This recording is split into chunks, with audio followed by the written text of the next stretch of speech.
Senator Durbin, who is chair of the Judiciary Committee, and Senator Blackburn, my partner on the Kids Online Safety Act, members of this body who have a tremendous interest in the topic that brings us here today. And we are very, very grateful to this group of witnesses who are among the main experts in the country.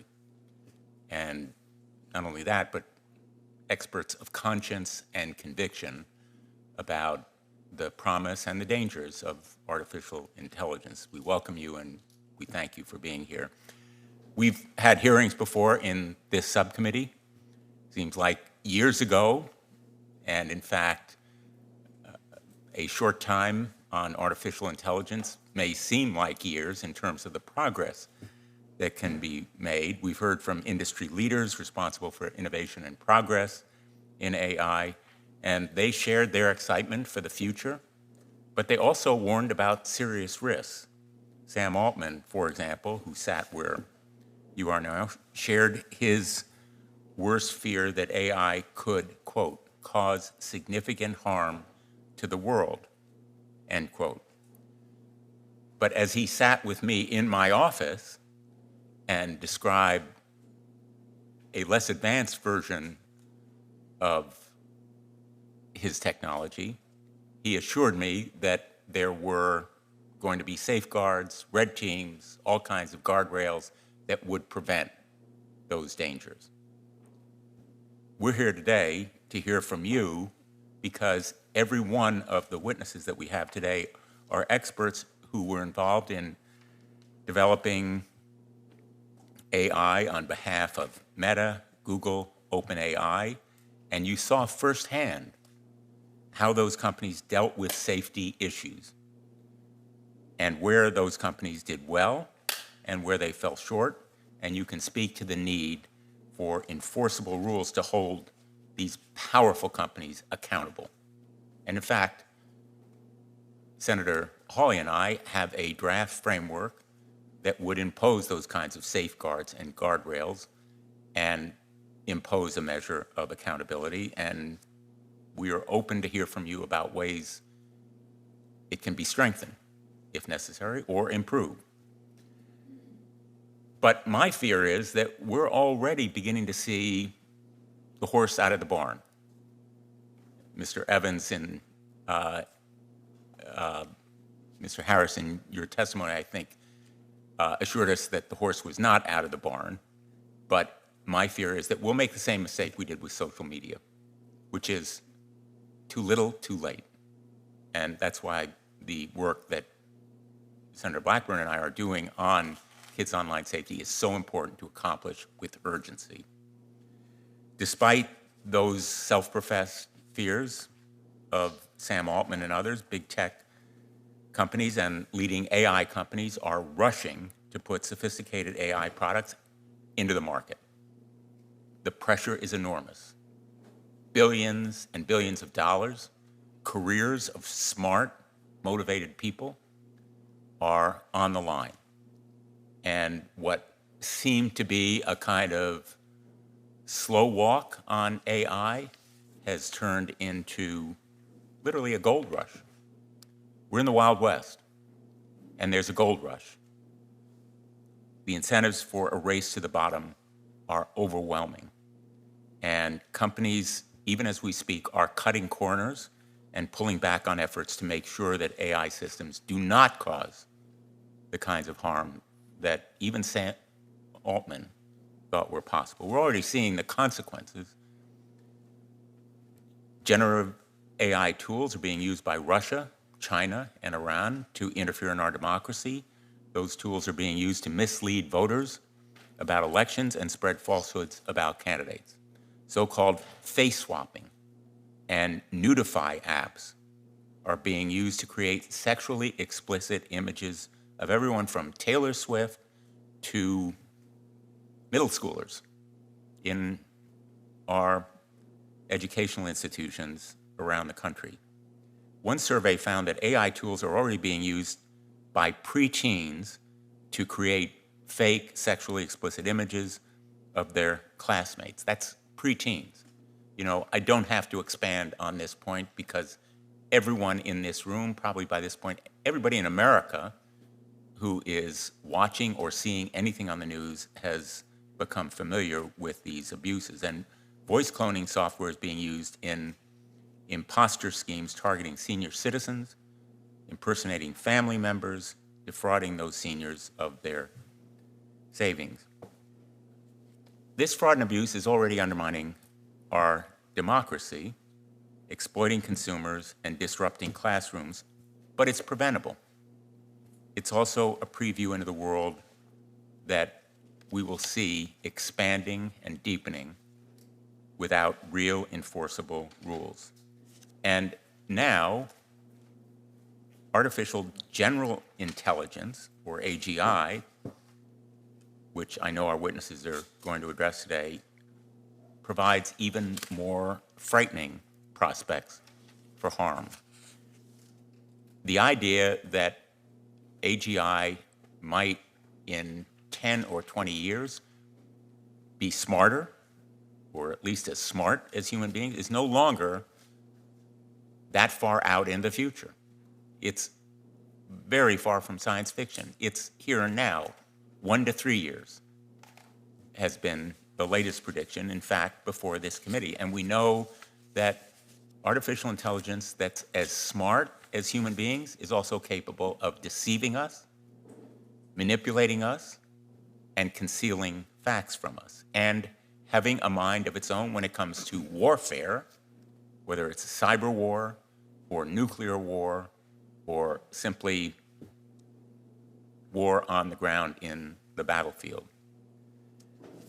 So we have no time to lose to make sure that those horses are still in the barn. And I am going to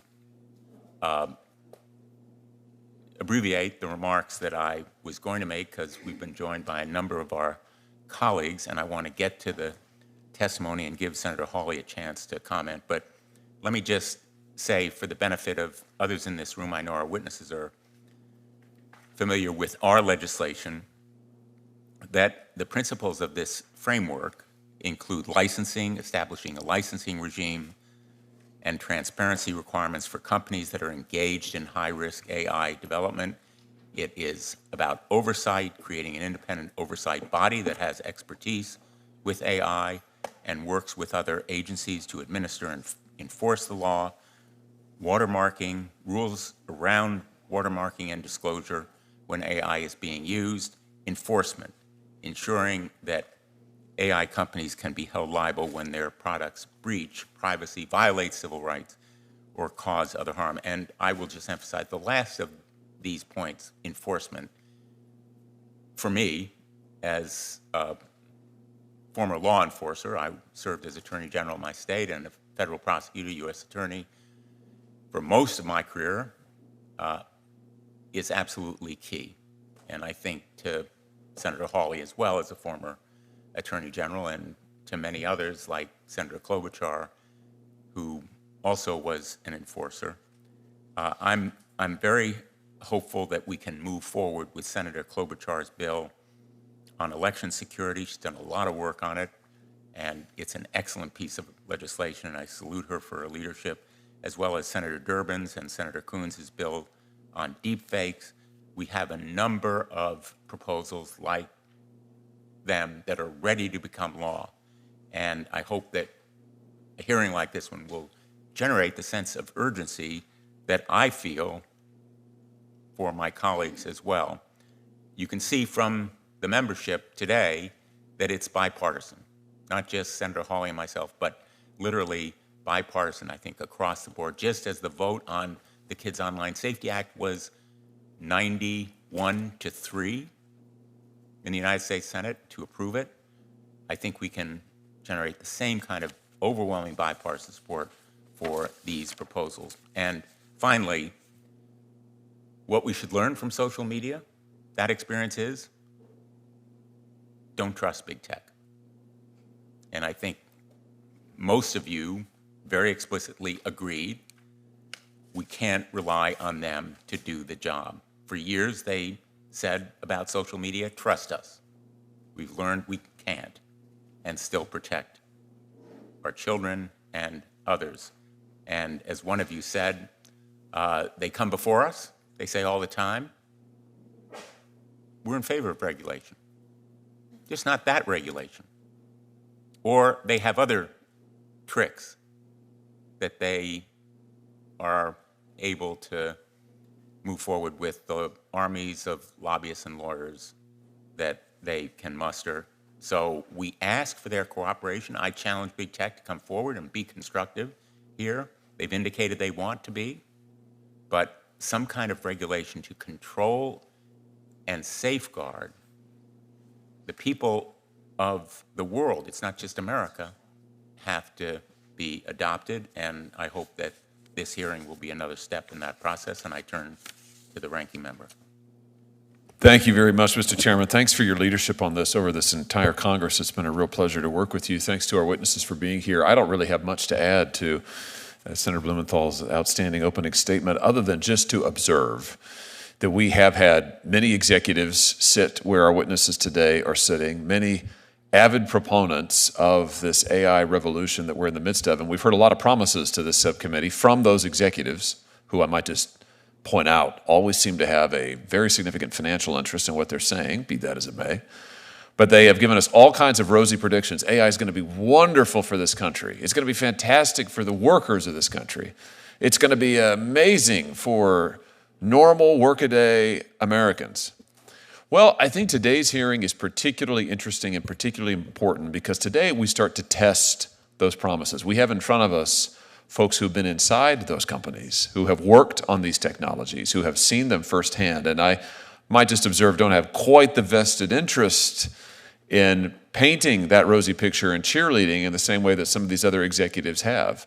So I want to particularly thank you for being here today, our witnesses. Thank you for being willing to speak up, and thank you for being willing to give the American people a window into what's actually happening with this technology. I think the testimony you're about to offer is so important, and I think it will help us realize, understand where this technology is, what the challenges are that we are facing, and also I hope help us, as Senator Blumenthal alluded to, legislate in a way that will actually protect the American people, which is our charge in all of this. Thank you, Mr. Chairman. Thanks, Senator Hawley. I haven't asked Senator Durbin whether he would like to make an opening statement. Evidently not. So let me just introduce the witnesses. Helen Toner is a policy researcher at Georgetown University's Center for Security and Emerging Technology, where her work focuses on AI safety, U.S.-China competition, and national security.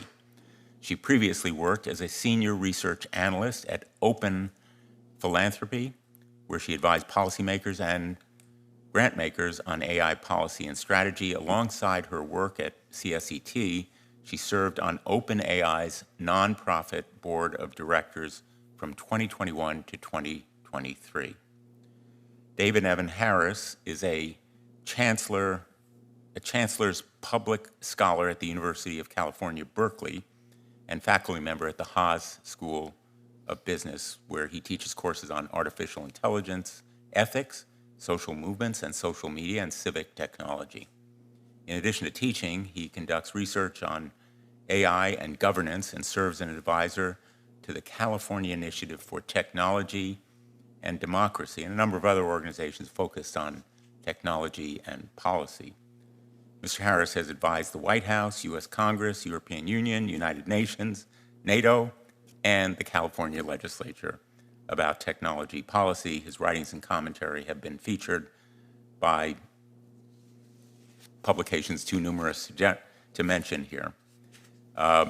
Margaret Mitchell is a computer scientist who works on the ethical development of AI systems within the tech industry. She has held researcher positions at Microsoft and Google, and her pioneering work on model cards, now common across the tech industry, has been recognized by the Secretary of Defense, at that point Ash Carter, as an outstanding innovation for public good. She currently works at Hugging Face as a researcher and chief ethics scientist driving forward work on ML data processing, responsible AI development, AI ethics, and she's appearing today in her personal capacity. William Saunders worked at OpenAI for 3 years on the alignment team, which later became the super alignment team, researching techniques to help humans understand and control AI systems. He resigned in February 2024, concerned that OpenAI was not adequately preparing for the advanced AI systems the company is trying to build. So as Senator Hawley very, very aptly said, you are insiders who have the courage to come forward, and we are very grateful to you. As is our custom, I would ask you to rise, and I'll administer the oath. Do you swear that the testimony that you're about to give is the truth, the whole truth, and nothing but the truth, so help you God? Very good. Thank you. We'll just begin and go down the panel, beginning with Ms. Toner. Chair Blumenthal, Ranking Member Hawley, members of the subcommittee, thank you for the opportunity to testify today. I want to start by commending you on the depth and sustained focus that this subcommittee is bringing to the many and varied challenges and opportunities that we face with AI. My work has focused on AI policy for the last 8 years, with an emphasis on national security, US-China competition, and AI safety. In 2019, I moved to Washington to help found CSET, the Center for Security and Emerging Technology at Georgetown University, which has since grown to be a highly respected source of analysis on AI policy issues. While working full-time at CSET, I also spent 2.5 years serving on OpenAI's nonprofit board from 2021 until the widely covered events of last November. Today, I'll be drawing on my research at CSET, my experiences on the board, and my extensive relationships with and interactions with AI researchers and executives from the years that I've worked in this space. The title of this hearing is Oversight of AI Insiders' Perspectives, and the biggest disconnect that I see between AI insider perspectives and public perceptions of AI companies is when it comes to the idea of artificial general intelligence, or AGI. This term, AGI, isn't well defined, but it's generally used to mean AI systems that are roughly as smart or capable as a human. In public and policy conversations, talk of human-level AI is often treated as either science fiction or marketing hype. But many top AI companies, including OpenAI, Google, Anthropic, are treating building AGI as an entirely serious goal, and a goal that many people inside those companies think they might reach in 10 or 20 years, and some believe could be as close as 1 to 3 years away. More to the point, many of these same people believe that if they succeed in building computers that are as smart as humans, or perhaps far smarter than humans, that technology will be, at a minimum, extraordinarily disruptive, and at a maximum could lead to literal human extinction. The companies in question often say that it's too early for any regulation because the science of how AI works and how to make it safe is too nascent. I'd like to restate that in different words. They're saying, we don't have good science of how these systems work or how to tell when they'll be smarter than us. We don't have good science for how to make sure they won't cause massive harm. But don't worry, the main factors driving our decisions are profit incentives and unrelenting market pressure to move faster than our competitors. So we promise we're being extra, extra safe. Whatever these companies say about it being too early for any regulation, the reality is that billions of dollars are being poured into building and deploying increasingly advanced AI systems, and these systems are affecting hundreds of millions of people's lives, even in the absence of scientific consensus about how they work or what will be built next. So I would argue that a wait-and-see approach to policy is not an option. I want to be clear. I don't know how long we have to prepare for smarter-than-human AI, and I don't know how hard it will be to control it and ensure that it's safe. As I'm sure the committee has heard 1,000 times, AI doesn't just bring risks. It also has the potential to raise living standards, help solve global challenges, and empower people around the world. If the story were simply that this technology is bad and dangerous, then our job would be much simpler. The challenge we face is figuring out how to proactively make good policy despite immense uncertainty and expert disagreement about how quickly AI will progress and what dangers will arise along the way. The good news is that there are light-touch, adaptive policy measures we can adopt today that can both be helpful if we do see powerful AI systems soon, and also be helpful with many other AI policy issues that I'm sure we'll be discussing today. I want to briefly highlight 6 policy building blocks that I describe in more detail in my written testimony. First, we should be implementing transparency requirements for developers of high-stakes AI systems. We should be making major research investments in how to measure and evaluate AI, as well as how to make it safe. We should be supporting the development of a rigorous third-party audit ecosystem, bolstering whistleblower protections for employees of AI companies, increasing technical expertise in government, and clarifying how liability for AI harms should be allocated. These measures are really basic first steps that would in no way impede further innovation in AI. This kind of policy is about laying some minimal, common sense groundwork to help us get a handle on AI harms we're already seeing, and also set us up to identify and respond to new developments in AI over time. This is not a technology we can manage with any single piece of legislation, but we're long overdue to implement some of these basic building blocks as a starting point. Thank you, and I look forward to your questions. Thanks very much, Ms. Toner. Mr. Saunders. Mr. Chairman, Ranking Member Hawley, and distinguished members, thank you for the opportunity to address this committee. For 3 years, I worked as a member of technical staff at OpenAI.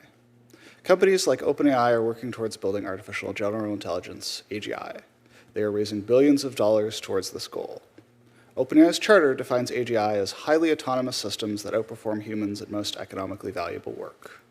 This means AI systems that could act on their own over long periods of time and do most jobs that humans can do. AI companies are making rapid progress towards building AGI.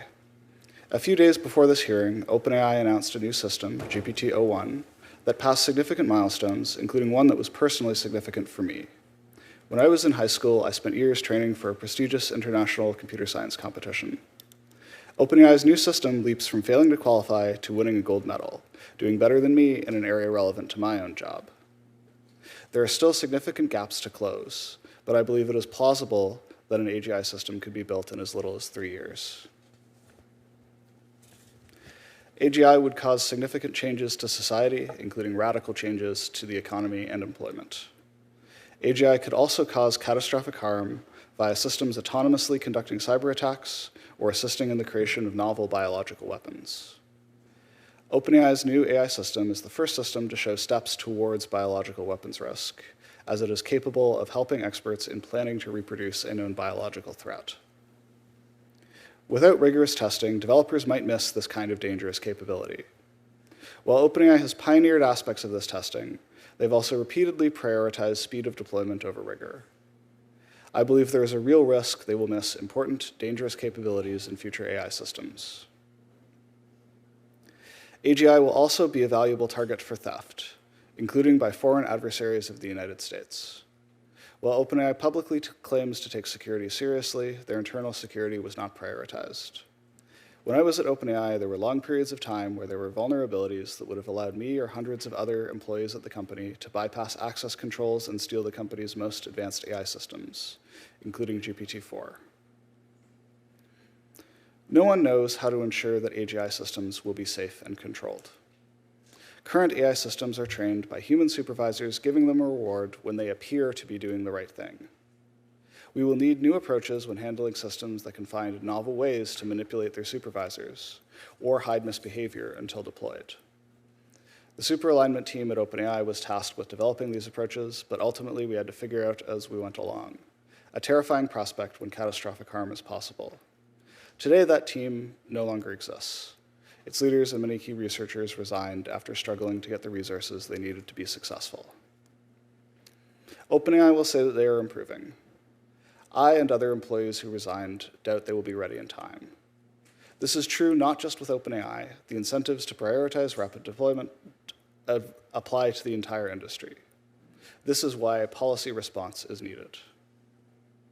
My fellow witnesses and I may have different specific concerns with the AI industry, but I believe we can find common ground in addressing them. If you want insiders to communicate about problems within AI companies, you need to make such communication safe and easy. That means a clear point of contact and legal protections for whistleblowing employees. Regulation must also prioritize requirements for third-party testing, both before and after deployment. Results from these tests must be shared. Creating an independent oversight organization and mandated transparency requirements, as in Senator Blumenthal and Senator Hawley's proposed framework, would be important steps towards these goals. I resigned from OpenAI because I lost faith that by themselves they will make responsible decisions about AGI. If any organization builds technology that imposes significant risks on everyone, the public must be involved in deciding how to avoid or minimize those risks. That was true before AI, it needs to be true today with AI. Thank you for your work on these issues, and I look forward to your questions. Thanks very much, Mr. Saunders. By the way, I'm going to ask that all of your written testimony be made a part of the record, so I know you've abbreviated your remarks, as I expect the others will do as well. Your full remarks will be part of the record without objection. Mr. Harris. Chairman Blumenthal, Ranking Member Hawley, and members of the committee, it is an honor to appear before you today to discuss the harms and risks of artificial intelligence. It is particularly heartening to see that this committee has developed a promising bipartisan framework and proposals that I earnestly hope will become law. They are urgently needed to provide effective guardrails for AI systems. My name is David Evan Harris. From 2018 to 2023, I worked at Facebook and Meta on the civic integrity and responsible AI teams. In my role, I helped lead efforts to combat online election interference, protect public figures, and drive research to develop ethical AI systems and AI governance. Today, those two safety teams do not exist. In the past 2 years, there have been striking changes across the industry. Trust and safety teams have shrunk dramatically. Secrecy is on the rise, and transparency is on the decline. Since leaving Meta, I have helped craft 2 bills about deepfakes and elections in California that await the governor's signature. Working closely with policymakers in California, Arizona, and internationally, I am more convinced than ever that effective oversight of AI is possible. Today, there are 3 things that I hope you take away from my testimony. First, voluntary self-regulation does not work. Second, many of the solutions for AI safety and fairness already exist in the framework and bills proposed by the members of this committee. Third, as you said, not all the horses have left the barn. There is still time to act. Back to my first point, voluntary self-regulation is a myth. Take just one example from my time at Facebook. In 2018, the company set out to make time on their platforms into time well spent, reducing the number of viral videos and increasing more meaningful content from friends and family. The voluntary policy opened up a vacuum that TikTok was more than happy to step into. Today, Facebook and Instagram are fighting to claw back market share from TikTok with Reels, essentially those same viral videos that they sought to diminish. When one tech company tries to be responsible, another, less responsible company steps in to fill the void. While non-binding efforts such as the White House voluntary AI commitments and the AI elections accord are positive steps forward, the reality is that we've seen very little clear progress towards the promises made by tech companies in those commitments. When it comes to policies and laws governing AI, laws with shalls rather than mays are essential. Without the shalls, the legislation becomes voluntary, and many companies will delay or simply avoid taking meaningful actions to prioritize safety or harm reduction. To my second point, we don't need silver bullets. The framework proposed by this committee's leadership already has so many of the answers. 2 recommendations in particular in the framework are essential components for legislation. AI companies should be held liable for their products, and they should be required to embed hard-to-remove provenance data in AI-generated content. It is encouraging to see a bill on transparency in elections, that would require labeling of some AI-generated material. More steps like these are needed. This brings me to my final point. The horses have not left the barn. The misconception is that it is too late to do anything.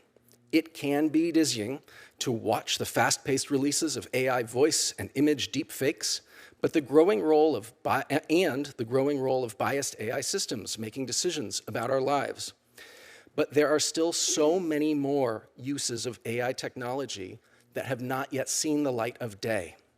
Next come the realistic video deepfakes, live audio deepfakes that can interact with millions of people at once, personalized election disinformation calls, large-scale automated sextortion schemes targeting children. Those are just a few of the ones that we see on the horizon. We need to move quickly with binding and enforceable oversight of AI. It is possible. If you take action now on the promising framework and bills already before you, you can rein in the Clydesdales and the centaurs waiting just behind the barn door. Thank you. Thank you very much, Mr. Harris. Ms. Mitchell.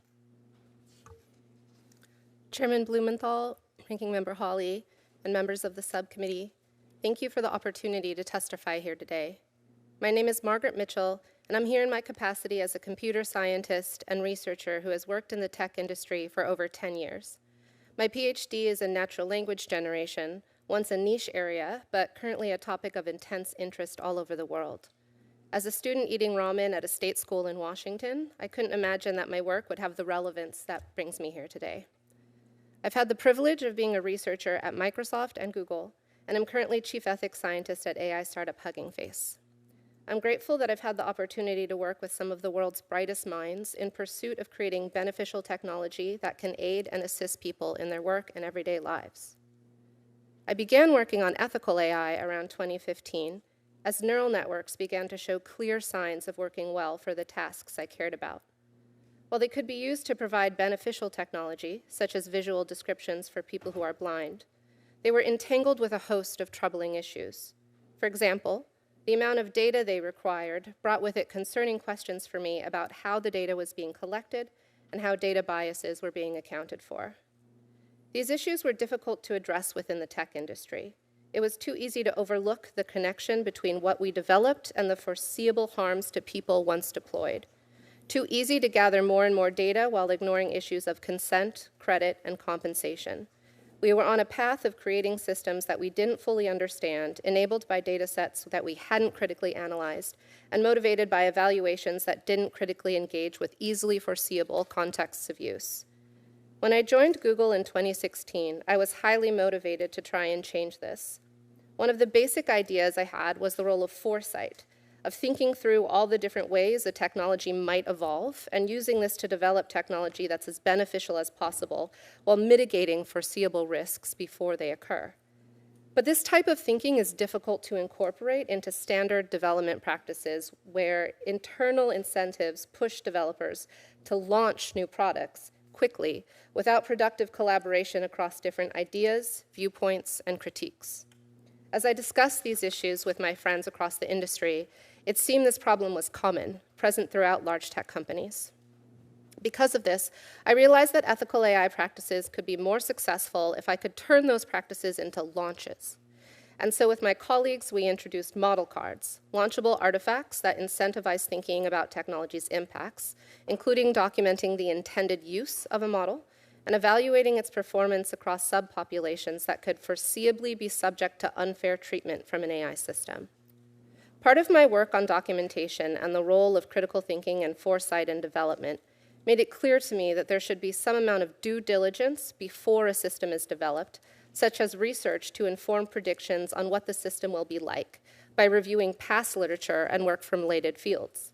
This motivated me to co-author a now famous paper called On the Dangers of Stochastic Parrots: Can Language Models Be Too Big? I've since continued my work, trying to understand gaps in AI development that overlook the impacts of the technology and developing methods to address them.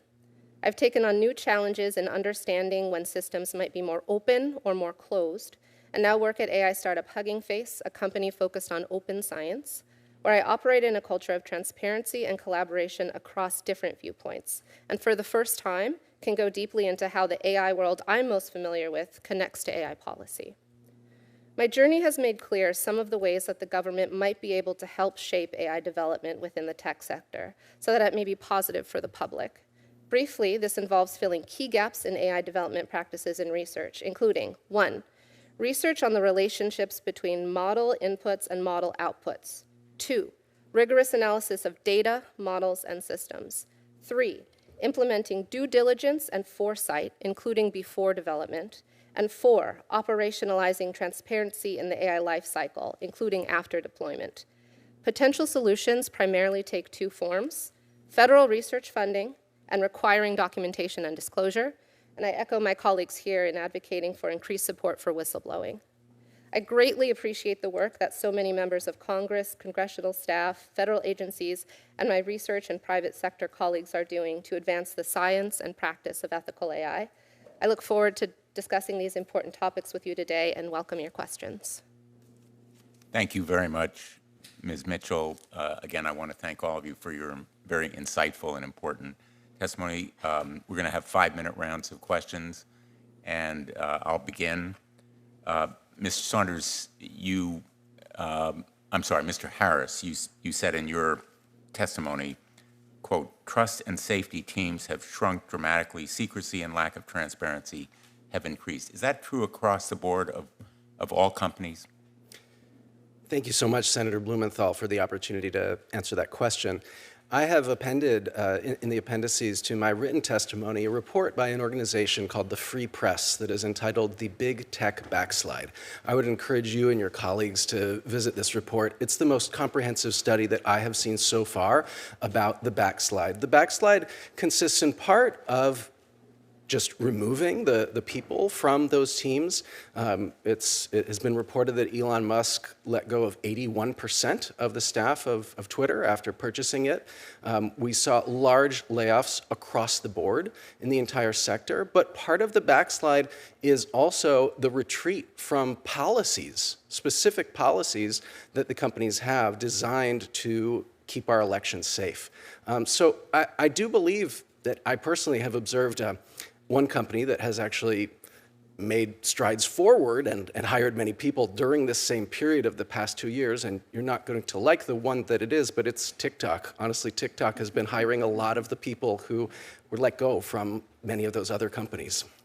But the measure of their commitment to some oversight and safeguards is their investment in that kind of, in effect, trust and safety teams, and they have been backsliding, which belies their stated commitment to trust us, we'll do it, don't worry. Yes, perhaps because my equine metaphor resonated so much with you, I could offer it another story from the animal kingdom, but this time ursine in nature. There is a metaphor that is used in the tech industry that I know of being used in at least 2 of the very biggest tech companies, and it's called the metaphor of the bear. You, senators, are the bear in this metaphor, along with other regulatory bodies, the regulators. And the tech companies in this metaphor are people running away from the bear as fast as they can. In this story, the bear eventually catches up, and it eats the slowest person, eating the slowest tech company. Thus, the moral of the story, if you are a tech company, is just don't be the second slowest. That is the strategy. So as long as you can point to someone, to another tech company that is doing a worse job than you are on trust and safety, the idea is that is the optimal allocation of resources in your company. I think what's important here is that all of the tech companies, not just one, not just, for example, OpenAI, we're not singling out one or another, are engaged in that kind of strategy.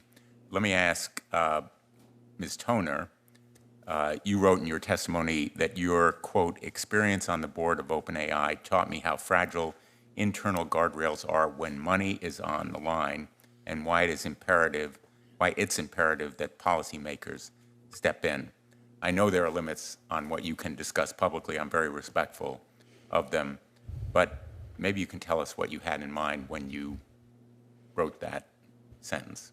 Certainly, Senator, and there's now been enough public reporting of some of the kinds of incidents that demonstrate this dynamic, including situations like a process known as the Deployment Safety Board, which was set up internally. Great idea for something to try and coordinate safety between OpenAI and Microsoft when using OpenAI products. It's now been reported publicly that in the early days of that process, Microsoft, they're in the midst of planning a very big, very important launch, the launch of GPT-4. And Microsoft went ahead and launched GPT-4 to tens of thousands of users in India without getting approval from that Deployment Safety Board. Another example would be that there's been, since I stepped off the board, there's been concerns raised from inside the company that in the lead up to the launch of their 4.0 model, which was the voice assistant that had very, very exciting launch videos, was launched the day before a Google event that OpenAI knew might upstage them. And there's been concerns raised from inside the company about their inability to fully carry through the kinds of safety commitments that the company had made in advance of that. So there's additional examples, but I think that those two illustrate the core point. Thank you. I'm going to be hopeful we'll have another round of questions, but I'm going to be respectful about my 5-minute rule and turn to the ranking member. Thank you, Mr. Chairman. Ms. Toner, I just want to stay with you and maybe pick up there. My understanding is that when you left the OpenAI board, one of the reasons that you did so is you felt you couldn't do your job properly, meaning you couldn't effectively oversee Mr. Altman and some of the safety decisions that he was making. You had said this year that, I'm just going to quote you, that Mr. Altman gave inaccurate information about the small number of formal safety processes that the company did have in place. That is, that he gave incorrect information to the board.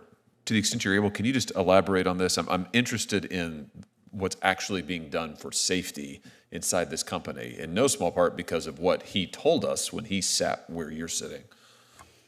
Thank you, Senator. Yes, I'm happy to elaborate to the extent that I can without breaching any confidentiality obligations.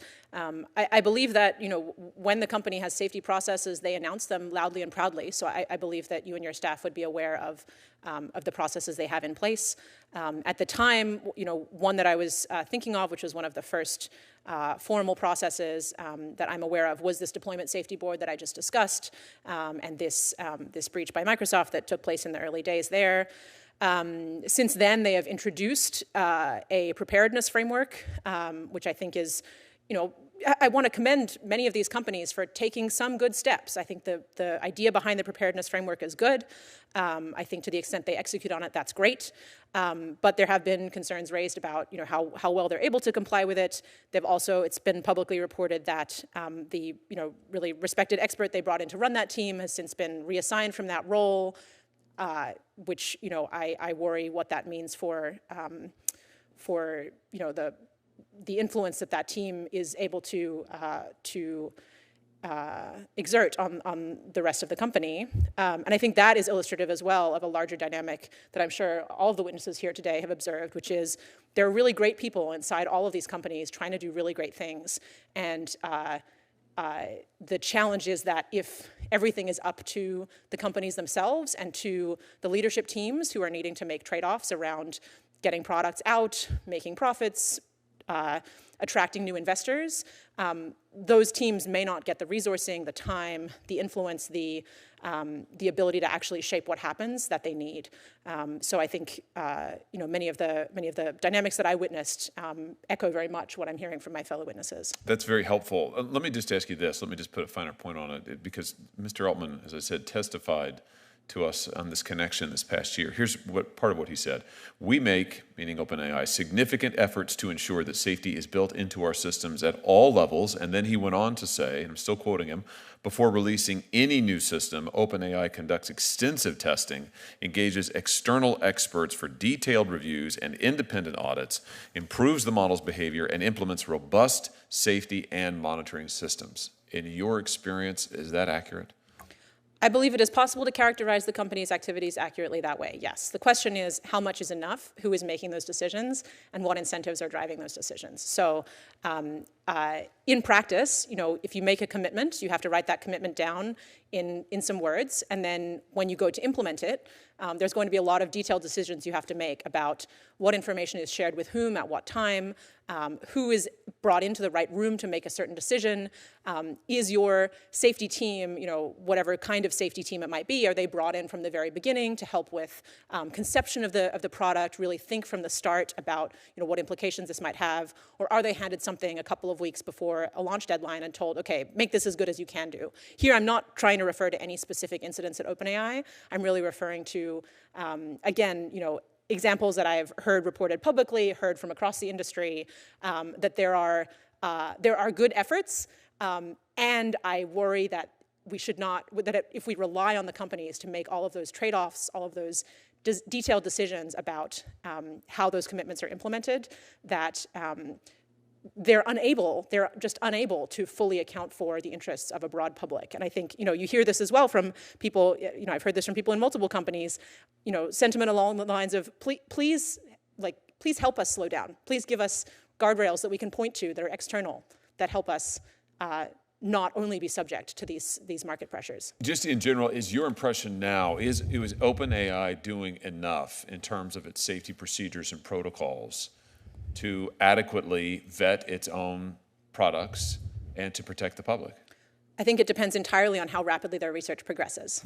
If their most aggressive predictions of how quickly their systems will get more advanced are correct, then I have serious concerns. If their most aggressive predictions may well be wrong, in which case I'm somewhat less concerned. Let me finally, because I want to be mindful of the time and I've got colleagues who want to ask questions, let me just end with this.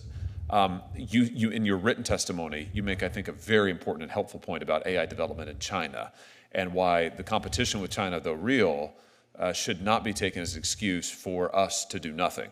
Could you just amplify that? Because we've heard a lot of folks sitting where you're sitting over the last year and a half raise the China point and usually say, well, we mustn't lose the race to China, therefore it would be better if Congress did little to nothing. You think that that's wrong. Just explain this to us why. I think that the competition with China is certainly a very important consideration, and we should be keeping a very close eye on what they're doing and how U.S. technology compares to their technology. But I think it is used as an all-purpose excuse to not regulate and an all-purpose defense against any kind of regulation. I think that's mistaken on a few fronts. It's mistaken because of what's happening in China. They are regulating their sector pretty heavily. They are, scrambling to keep up with the U.S.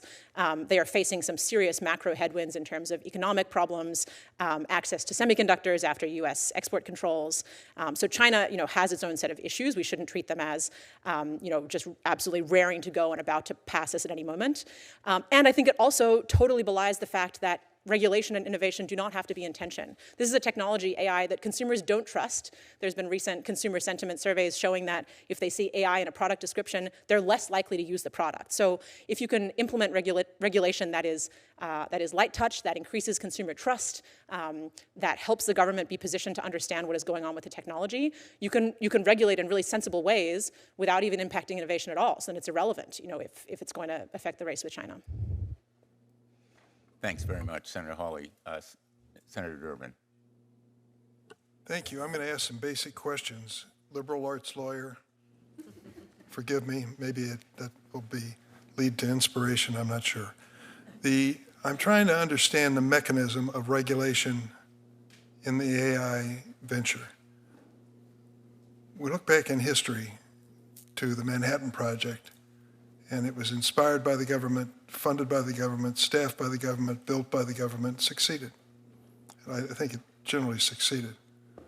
Then you fast forward a few years to the race to the moon, and the question is, was it inspired by the government, but now do we have more private sector involved in it in terms of the actual project and its success?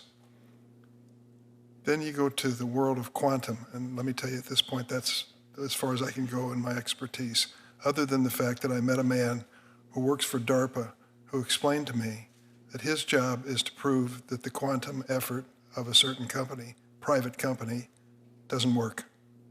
He's supposed to prove this over and over again. His name's Peter. Very interesting guy.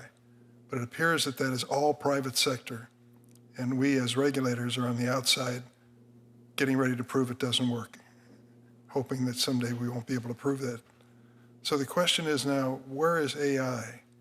And can we as a government actually regulate the future of an industry unless we have a team and technology that matches what they have, or at least is close to it? It seems to me it's tough to regulate an entity if you don't understand it and the decisions that they have to make. Would anybody like to straighten me out? Please. Yes, thank you for the question. I think that the government has a really useful role to play here in incentivizing good work. So in my written testimony, I speak to how there are very clear gaps in current AI development processes within the tech industry where there just isn't enough research and there isn't enough work, and it hasn't organically emerged due to market pressures and things like that. So in particular, there isn't a really rigorous, mature science of data analysis in order to understand the relationship between inputs and outputs. We've seen in the past that there have been grants, things available through DARPA, for example, to increase the state-of-the-art in machine translation. So now it's possible to communicate with someone speaking in a different language without knowing that language. That has been partially enabled by DARPA and grants through there. So I think that by focusing in on these sort of difficult points within the AI lifecycle where there really hasn't been development, and there should be, and I think we cover that in some of our written testimonies, the government has a very good role to play in helping make sure that AI continues to be developed in a way that's beneficial, as opposed to overlooking a lot of the serious issues. The way you explained your background, at least I hope I caught it, you've been primarily private sector. Yes. So the question I'm asking you is, if the government is going to regulate you with some federal employees or contract employees, do we have the level of expertise to really interface with what you're doing in the private sector? I think it's possible to hire for the expertise if you don't already. I mean, I will speak to that. As I've met with staff, I've been incredibly impressed by the intelligence of the people that I've operated with. So I do have some faith that the government is able to employ relevant people. I think part of the difficulty is the compensation, right? So big tech companies are offering million-dollar packages. So that ends up being, I think, quite a difficult tension there.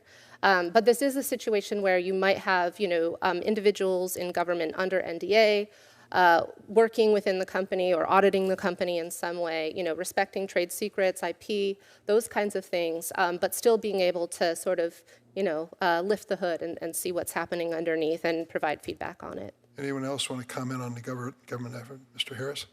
Yes, thank you so much for the question, Senator Durbin. I understood two different elements from your question, one being, can we actually regulate this? And two being, do we have the right people in government to do it? To the first point, I would refer you back to the excellent Blumenthal-Hawley framework that has already been presented. I was hoping you'd say that. It contains the key elements that I would recommend. Even if I had not read it, I would have said licensing and registration of AI systems and the companies that make them, liability, clearly holding AI companies liable for the products that they make, and provenance, giving people the ability to know what content is produced by AI and what content is produced by humans. Those are just a few pieces that are already in the framework, and I'm excited to see legislative text with the details of that. To your question about talent, this is not the first time this issue has come up in the federal government. You might recall the healthcare.gov launch, and that was, oh yeah. Yes, that was, I believe, one of the first major public moments when people realized that it was very hard for the federal government under procurement and staffing procedures to hire the right people to launch large-scale technology projects. Now, there have been advances since then. There's something called cyberpay that allows agencies to pay a little bit more, but I don't think it's gone far enough. I think there's a situation now where one of the techniques to recruit is to find people who've already made a good amount of money in the private sector and can make a little bit less for a few years and then know they're going to go back. I don't actually think that's a long-term sustainable model. I think the rates of pay still need to go up. But I would like to call your attention to the AI Safety Institute, which exists within NIST, within the Department of Commerce, that has actually started hiring up for this task at hand. I think that there are incredible people there that need a lot more money. And I hope that you will give that to them. Thank you. Thanks, Senator Durbin. Thank you for your support and others, your support for the framework that Senator Hawley and I have developed. I'm not going to hold you to support for the bill because the text is important. We hope it will be available very, very shortly, but your support for the principles and the basic framework is very, very important to us and encouraging us to go forward. I'm going to call on Senator Kennedy, and then he'll be followed by Senator Padilla. We have a vote ongoing.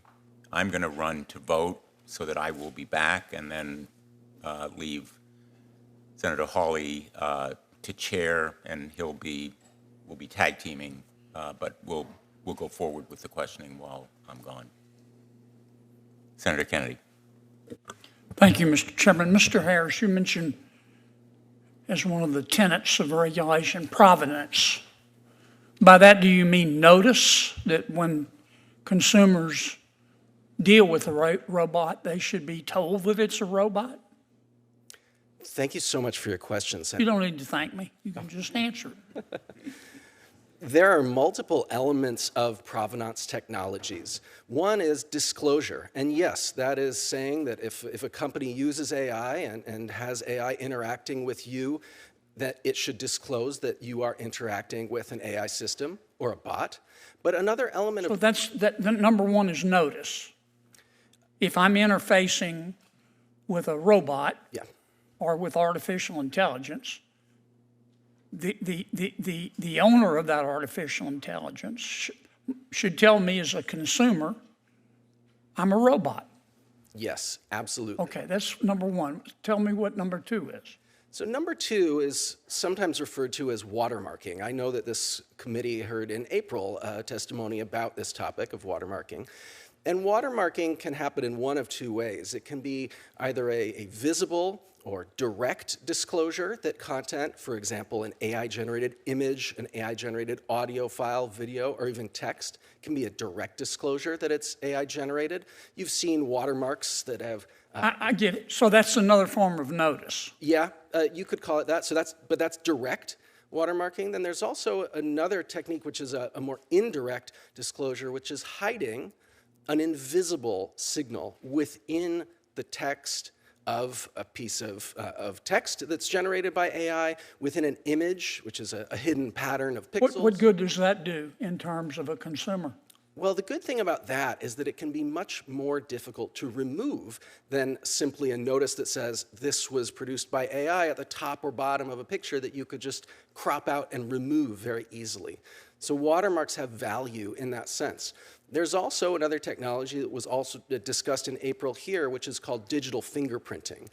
This technology has been used to keep track of child sexual abuse material and terrorist content circulating online. And that creates what's called a hash, a unique identifier for images, audio files, could be even done with text or videos, and that's stored in a database, and that can associate a piece of content and then identify it as AI generated. All these are forms of notice. Some more direct than others, I would call them forms of... I'm not trying to trick you. I'm trying to understand. Are there any companies that are giving the world proper notice right now? Anybody? So I'm happy to answer that. Sure. So according to their public statements... Yes or no, please, sir, because I got other ground to cover. Google DeepMind SynthID is the name of the technology. Looks good. I haven't tested it. But they're trying to give notice. Yeah. Okay. Licensing. What good is licensing going to do? I mean, you go to the government and say, okay, here, give me a license. What good is that going to do? Well, Anybody. I'm happy to take that one also briefly. As is the case in many professions, the law, medicine, you need a license to practice, and if you violate the code of that profession, you can no longer practice. And with technology, I see no reason why it should be different. So with the license, we should have a code of behavior? Yes, absolutely. Okay. And what should be in that code of behavior? Again, happy to offer this to any of my co-panelists here, but I believe that ethics are critical, that artificial intelligence systems should be designed in ways that they can't harm human beings, that they don't do damage to people, that they don't discriminate, that they don't give people advice that brings harm to them that's incorrect. Those are a few elements of the code. So basically, I'm trying to understand this. Yes. Because I think you're all extraordinarily bright. That's obvious. But the American people don't understand what you're talking about. Okay? And frankly, many times neither do I. So you license with a code of behavior.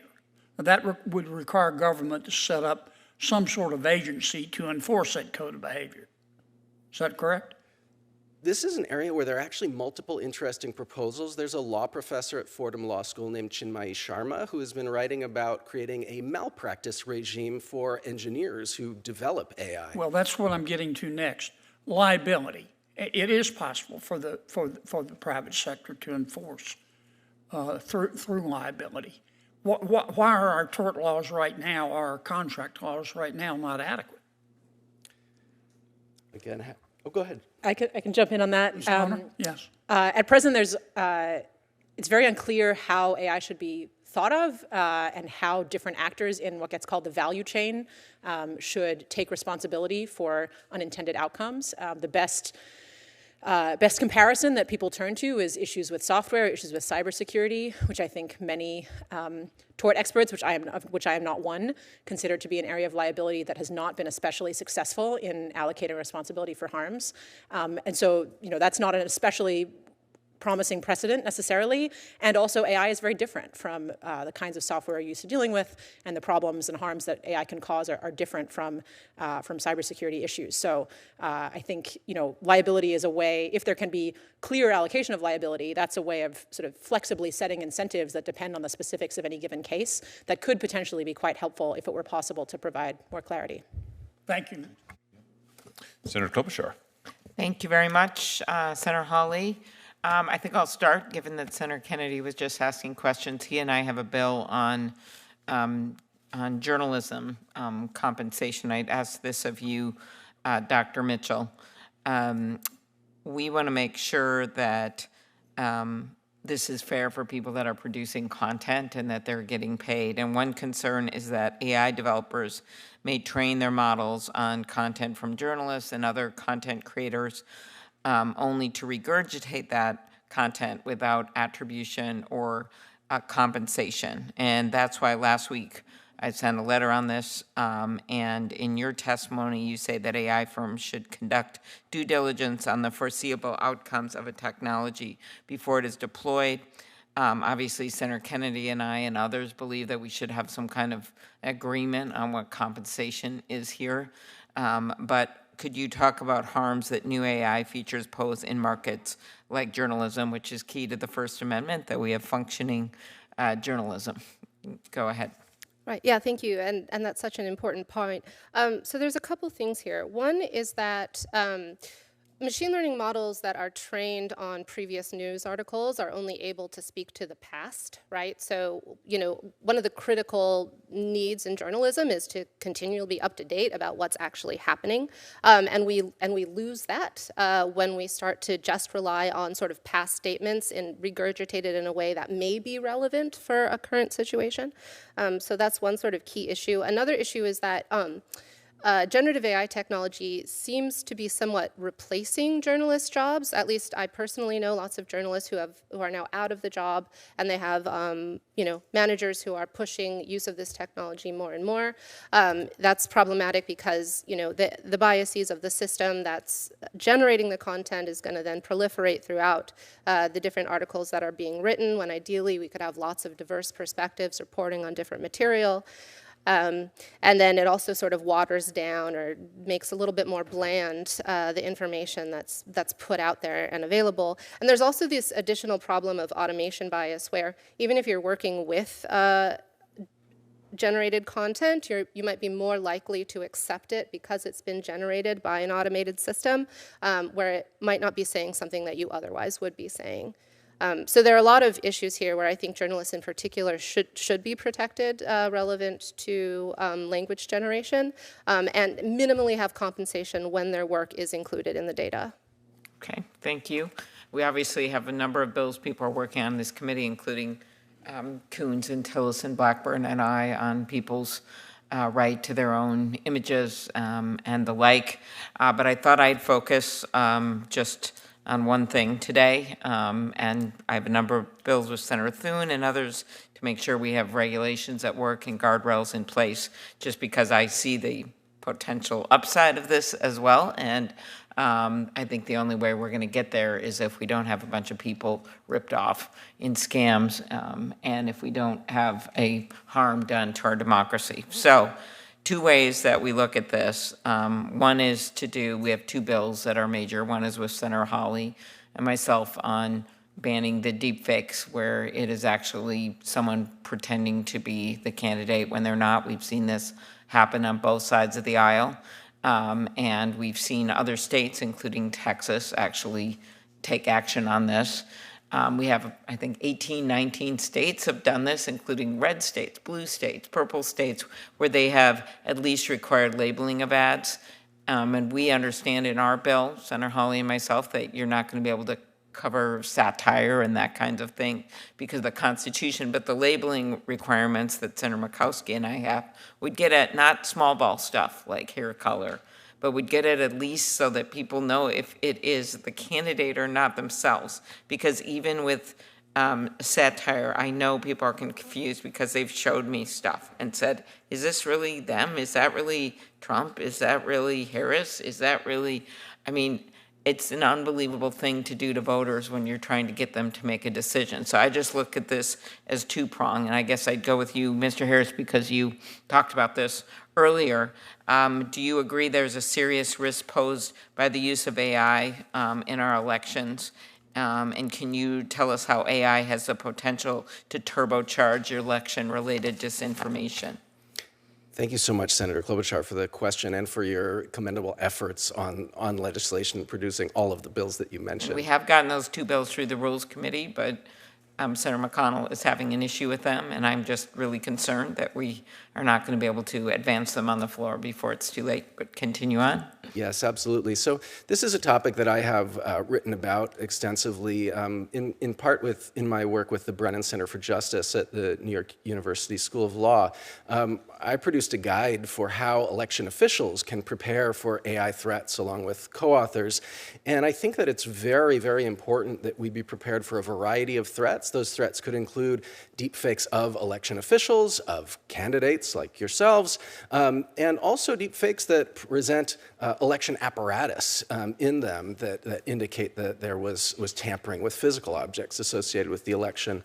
In 2 bills that I mentioned earlier that I worked on in California that are currently awaiting signature, fingers crossed, by Governor Newsom, Assembly Bill 2655 by Mark Berman, Assembly Bill 2839 by Gail Pellerin, those would actually have serious consequences so that if someone posted those types of election deepfakes, they could be removed, that platforms would be required to remove them. Yeah, well, our bill allows for them.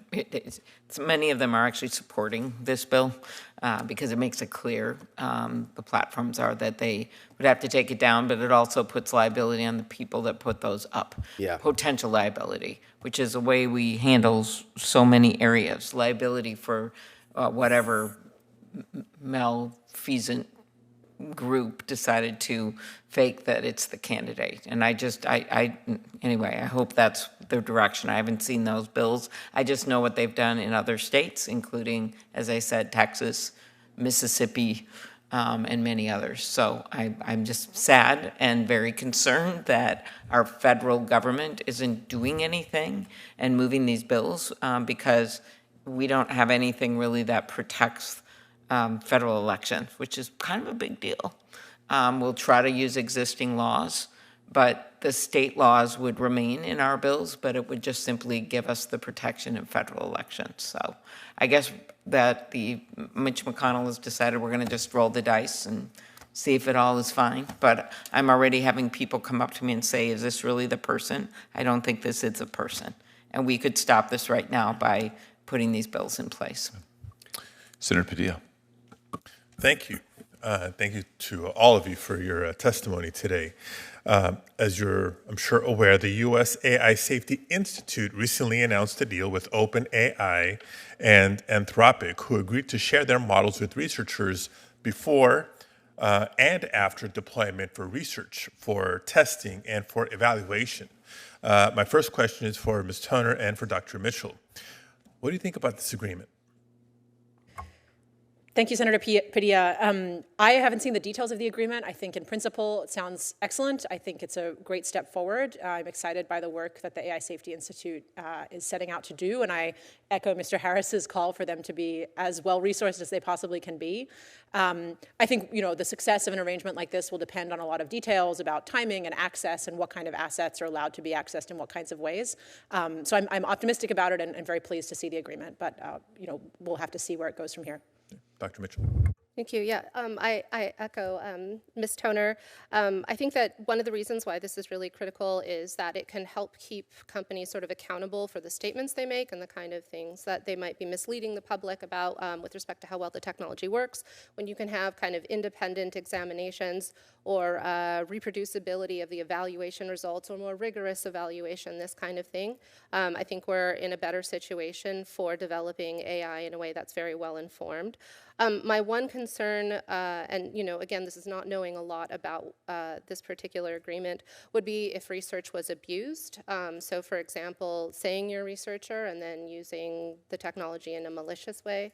I think this happened previously with Facebook. And so, there's a lot of detail there about how you decide that there's a researcher that is okay to be using it, and there's a lot of potential, I think, issues there, but at a high level, I do agree that this is an incredible thing to do, and we need to have, in general, sort of these independent analyses that are able to hold tech in check. So just as a follow-up, I think you both began to touch on it. How would you advise policymakers to view what success looks like from these agreements and arrangements? We'll start with Dr. Mitchell, then come back. So one thing in particular that I've been really interested in is just evaluation and rigorous evaluation and how you really quantify how well these systems work. I think that larger tech companies are sort of incentivized to report that the systems work well without really breaking down what that means, the context of use, when it can be used, when it can't. And one thing that sort of independent research might be able to do is actually do pretty rigorous analysis of how the systems might work in specific kinds of scenarios and provide just a lot more insight that would not be provided if they had more of a profit incentive. Ms. Toner? Yeah, just to add on to that, all of which I agree with, I think it'll be difficult for us from the outside to be able to evaluate, I believe, because I expect a lot of this testing and evaluation to happen behind closed doors, which I think is reasonable. And so I think the task for Congress will be to be interfacing and working closely with NIST and the AI Safety Institute to hear from them how well this is working. Do they have again, the sort of contractual arrangements that they need in order to carry out the kinds of testing that they think would be most valuable? Do they have the funding that they need? Do they have the staffing that they need? And so we've talked a little bit about the need for more technical talent in government. Personally, I think salaries are only one piece of the puzzle there. I know multiple people who are really interested in offering their immense talents to the US government and are just, the processes, the hiring processes are impossible. And another element that I know comes up for people who do end up getting into government is, their ability to use halfway up-to-date technologies rather than extremely old devices, extremely old systems. So I do think that the talent issues are critical, and I think that the salaries are part of that, but I worry sometimes that we see the salaries as a totally intractable problem and then give up. And I think there are other ways to increase access to technical talent as well. Okay, thank you. In my time remaining, I do want to touch on one other topic, and this is for you, Dr. Mitchell. In your testimony, you observed that there's currently no well-developed science that analyzes how inputs affect outputs once a model is trained. In simple terms, can you help all of us better understand why this is important for developers to consider? Sure, yeah. So An analogy to consider might be with baking or cooking. So when you make a cake, ideally you have a sense of what the ingredients are and what the different ingredients might do. So if I add more egg, it'll be more puffy, these kinds of things. We don't have a similar thing with building models. And so if you think of the data as essentially ingredients and the training as cooking, and then the model is sort of the output, the thing that you've cooked, we're missing the sort of approach where we have recipes. We're missing this deep understanding of what all the pieces are that result in this output thing we might want to eat or not. So we've got from the animal kingdom to baking, but in a very effective way. Thank you all. Thank you, Mr. Chair. Thank you very much, Senator Padilla. All of the witnesses that we have before us today have left companies, AI companies, based on concerns about commitment to safety. You're not alone, obviously. OpenAI in particular has experienced a number of high-profile departures, including the head of its super alignment team, Jan Leica, who left to join a rival, Anthropic. And upon departing, he wrote on X, quote, "I have been disagreeing with OpenAI leadership about the company's core priorities for some time until we finally reached a breaking point." He also wrote that he, quote, "believe much more of our bandwidth should be spent getting ready for the next generation of models on security, monitoring, preparedness, safety, adversarial robustness, super alignment, confidentiality, social impact, and related topics. These problems are quite hard to get right, and I am concerned that we aren't on a trajectory to get there." Let me ask all of you, based on your firsthand experiences, would you agree essentially with those points? Let me begin with you, Mr. Saunders, and go to the others if you have responses. Yeah, thank you, Senator. Dr. Jan Leica was my manager for a lot of my time at OpenAI, and I really respected his opinions and judgment. And I think what he was talking about were sort of a number of issues where OpenAI is not ready to deal with models that have some significant catastrophic risks, such as high-risk models under the preparedness framework. So things that could actually start to assist novices in creating biological weapons, or the systems that could start conducting unprecedented kinds of cyber attacks. And so for those kinds of systems, we're going to, first we're going to need to nail security so that we make sure that those systems aren't stolen before we figure out what they can do and used by people to cause harm. Then we're going to need to figure out how do you actually deploy some system that under some circumstances will, could help someone construct a biological weapon, but lots of people want to use it for a bunch of other things that are good. So every AI system today is vulnerable to something called jailbreaking, where people can come up with some way to convince the system to provide advice and assistance on anything they want, no matter what the companies have tried to do so far. And so we're going to need to have solutions to hard problems like these.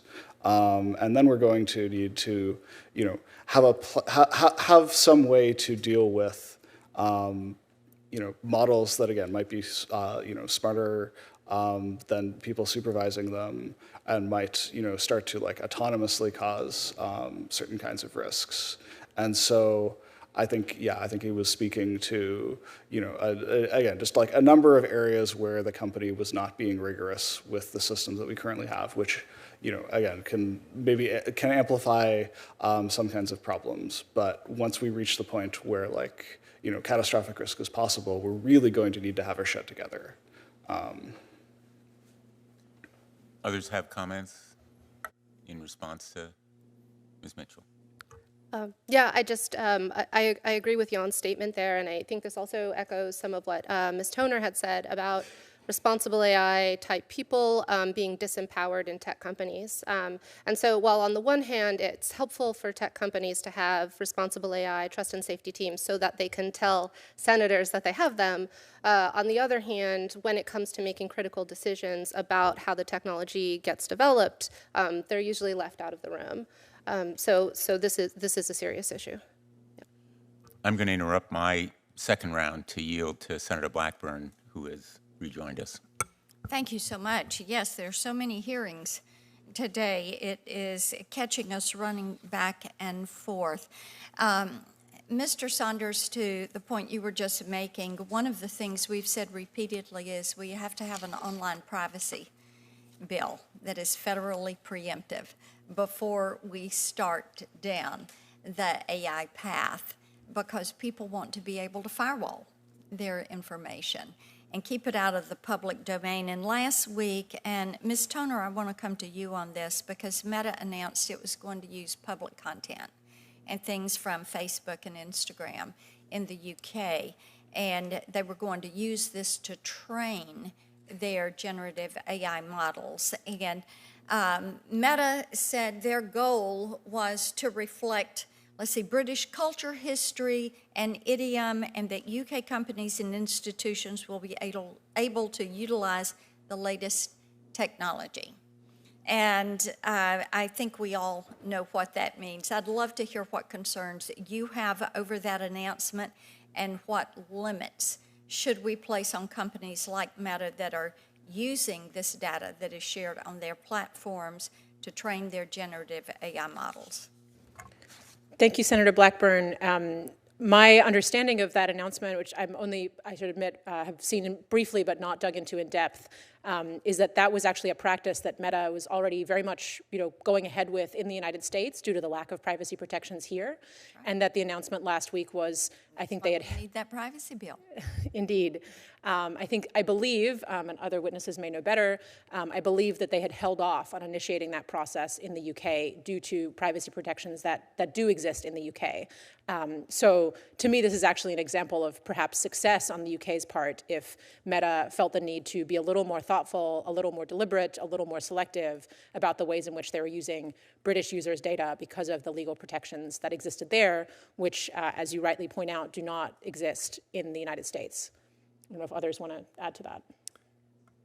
I'm happy to add on that. There was actually something on this same topic that really got a lot of attention at the beginning of the summer.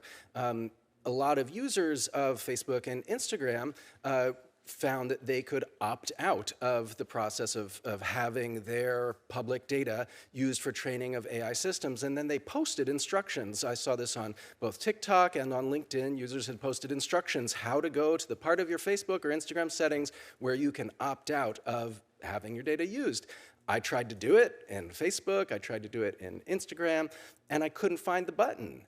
And then I posted and said, I can't find the button in the comments there, and it turned out everyone with their IP address in the United States couldn't find the button, because this was a feature that I believe was only offered to people in the EU and perhaps in the UK. I heard different stories about which parts of the world. But this idea that we Americans are second-class citizens, that we don't even have the right to object, that Europeans or people in the UK have to object to our photos of ourselves, photos of our families, of our children being used to train AI systems, and at that AI systems that we don't even have confidence in how they work. We don't know if they will accidentally release personal information about us in the future, make images that look just like us. So I applaud you for raising this issue, and I'm excited to see bills like APRA make progress so that we have the foundations of a legal system that can address that issue.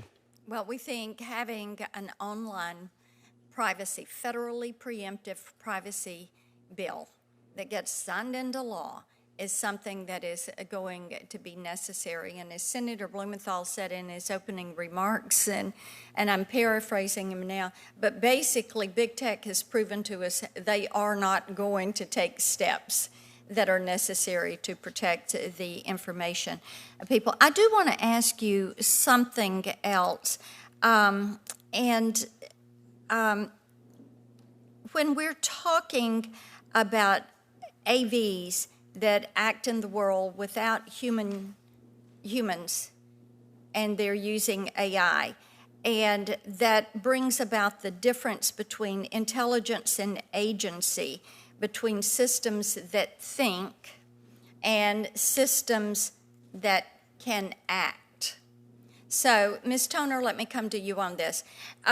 When you look at this difference between intel and agency, do you see these as different concepts? Do they carry different threats? Should these be approached separately, differently?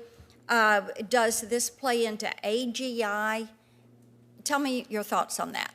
Thank you, Senator. It's a good question. It's a timely question. We actually have a paper coming out introducing exactly this issue for policymakers in a couple of weeks.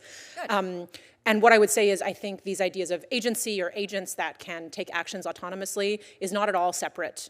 It is it's not the same thing as intelligence, but we are already seeing the ability of companies to take, language models, chatbots like ChatGPT and others, and, add a little bit of additional software, add a little bit of additional development time, and convert them into systems that can go out and take autonomous action. Right now, the state of these systems is pretty basic, but certainly talking to researchers and engineers in the space, they are very optimistic. They are very excited about the prospects of this category of system, and it's something that is very actively under development at, as far as I'm aware, all of the top AI companies, with the goal being, initially perhaps something like a personal assistant that could help you book a flight or schedule a meeting, but ultimately, Mustafa Suleyman, formerly at Google, now at Microsoft, has talked about, for example, could you have an AI that you give it, I forget the number, something like $100,000, and it comes back to you a little while later with $1 million that it's made because it's run some business or done something more sophisticated. At the limit, certainly this is very, very related to ideas around AGI and advanced AI more generally, sort of the founding idea or founding excitement of the field of AI, I think, for many people has been the idea of systems that can take very complicated actions, pursue very complicated goals in the real world.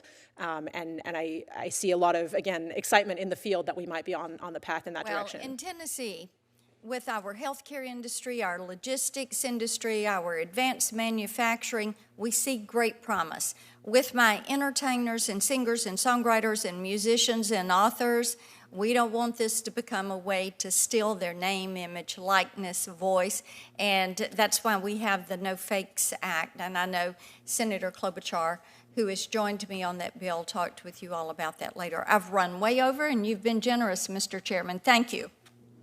Thank you very much, Senator Blackburn. A number of you have mentioned whistleblowers and the need for protecting them. Maybe anyone who would like could expand on that point. You are all insiders who have left companies or disassociated yourself with them in one way or another, and I'd be interested in your thoughts. Mr. Saunders? Yeah. Thank you, Senator. So when I resigned from OpenAI, I sort of found that they gave to every departing employee a restrictive non-disparagement agreement, and you would lose all of the equity you had in the company if you didn't sign this agreement, where you had to effectively not criticize the company and not tell anybody that you'd signed this agreement.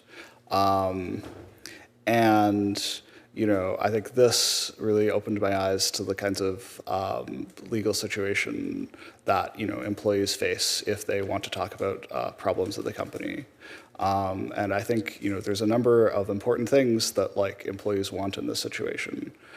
So there's knowing who you can talk to. It's very unclear sort of what parts of the government would have expertise in specific kinds of issues. You want to know that you're going to talk to somebody who understands the issues that you have, and that has some ability to act on them. And then you also want legal protections, and this is where I think it's important to define protections that don't just apply when there's a suspected violation of law, but when there's a sort of suspected harm or risk imposed on society. And so that's why I think legislation needs to include like establishing, whistleblower points of contact and these protections. Other thoughts, Ms. Mitchell? Yeah, thank you. So I think Mr. Saunders is making one of the really important points here is that there just isn't a lot of knowledge about when and how to whistleblow. So as part of my sort of ethics studies, I tried to familiarize myself with the situation where you would whistleblow versus whether this would be like breaking your NDA, that sort of thing. This is something that I had to learn myself, and ideally I would have had some sort of resource. Ideally there's some agency you could call and say, hey, theoretically, if I think there's an issue, now what do I do, right? But essentially, if you're considering whistleblowing, it's you and you alone against, a company making a ton of money with lawyers who are set up to harm you if you make the smallest move incorrectly, whatever it is. And so I think that it needs to be very clear to people working internally when and how to whistleblow, and it needs to be very clear at the highest levels of the company that that is supported. I could even imagine having orientations where you're required to provide information on whistleblowing, that kind of thing. But currently there's no information internally, and you're very much on your own in a situation where you might lose your job and then not have the money to pay for a lawyer to fight it. Ms. Toner? Thank you. Just to put a finer point on something that I think both Mr. Saunders and Dr. Mitchell are describing, I think a core to the problem here is that the lack of regulation on tech means that many of these concerning practices are not illegal. And so existing whistleblower protections, it's very unclear if they apply at all. And if you're a whistleblower, a potential whistleblower sitting inside one of these companies, you don't really want to go out on a limb and take a guess at, well, is this enough of a financial issue that the SEC would cover me, or do I have to go talk? If it's something that's kind of novel, related to AI development or other technology development, where you have serious concerns, but there's not a clear statute on the book saying the company is breaking the law, then your options are limited. So I think the need for whistleblower protections goes hand in hand with the lack of other rules. So I think the point that you've just made is really important, that the failure to develop safety and control features in a product is not illegal, perhaps, and therefore may not be covered by a strict reading of whistleblower laws, even if it is a practice which is unethical and harmful. I think that's a very important point. Let me sort of go to the other side of that question, which is the incentives, whether promotion or compensation, bonuses, and other kinds of incentives that are offered by the company. Do they align with safety? For example, are employees rewarded for developing better safety features, or is it more rewards for racing to the market, which is the dynamic that we've discussed today? Mr. Harris, or Mr. Saunders? Mr. Harris? Yeah, I could share an anecdote about that, Senator Blumenthal. Early in my tenure at Facebook, I was introduced to someone who was a friend of a friend, and I told them that I had joined the civic integrity team. And this person said, oh, that work sounds so interesting, but I just never joined teams like that because you can never show impact. You never have anything to say on your performance reviews about what you did because the only thing you achieved was hopefully to not have something happen. And I heard different versions of that throughout my time in the tech industry, not just from inside of the companies where I worked, but I heard that across the board. It's very hard to make progress in your career when you work in an area that doesn't have clear ways to show progress. I also heard of people being asked whether they could demonstrate that work that they did reduced the number of public relations emergencies for the company. How can you possibly demonstrate that you reduced the number of public relations emergencies for a company? So again, these are structural problems with doing that work, and I applaud you for bringing up that question. Thank you. Mr. Saunders. Yeah. So I think there were, a couple of significant goals that OpenAI as an organization has. So one of these is called maintaining research velocity. And so, on things like security, OpenAI is reluctant to do things that will, require additional work from researchers or might slow them down to use a more secure system. And then, the on more of the testing side, there's often, release dates that are set where the company starts, talking to a bunch of, customers and saying oh yes, we're going to ship by this date. And then sort of the amount of safety work is, determined after picking how quickly you want to ship. And subject to office politics, and these kinds of things.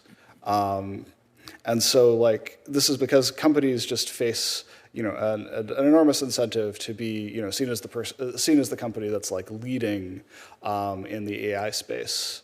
And so this is why we need to have, there needs to be some kind of, regulation to be doing the right thing, because otherwise it's going against the grain.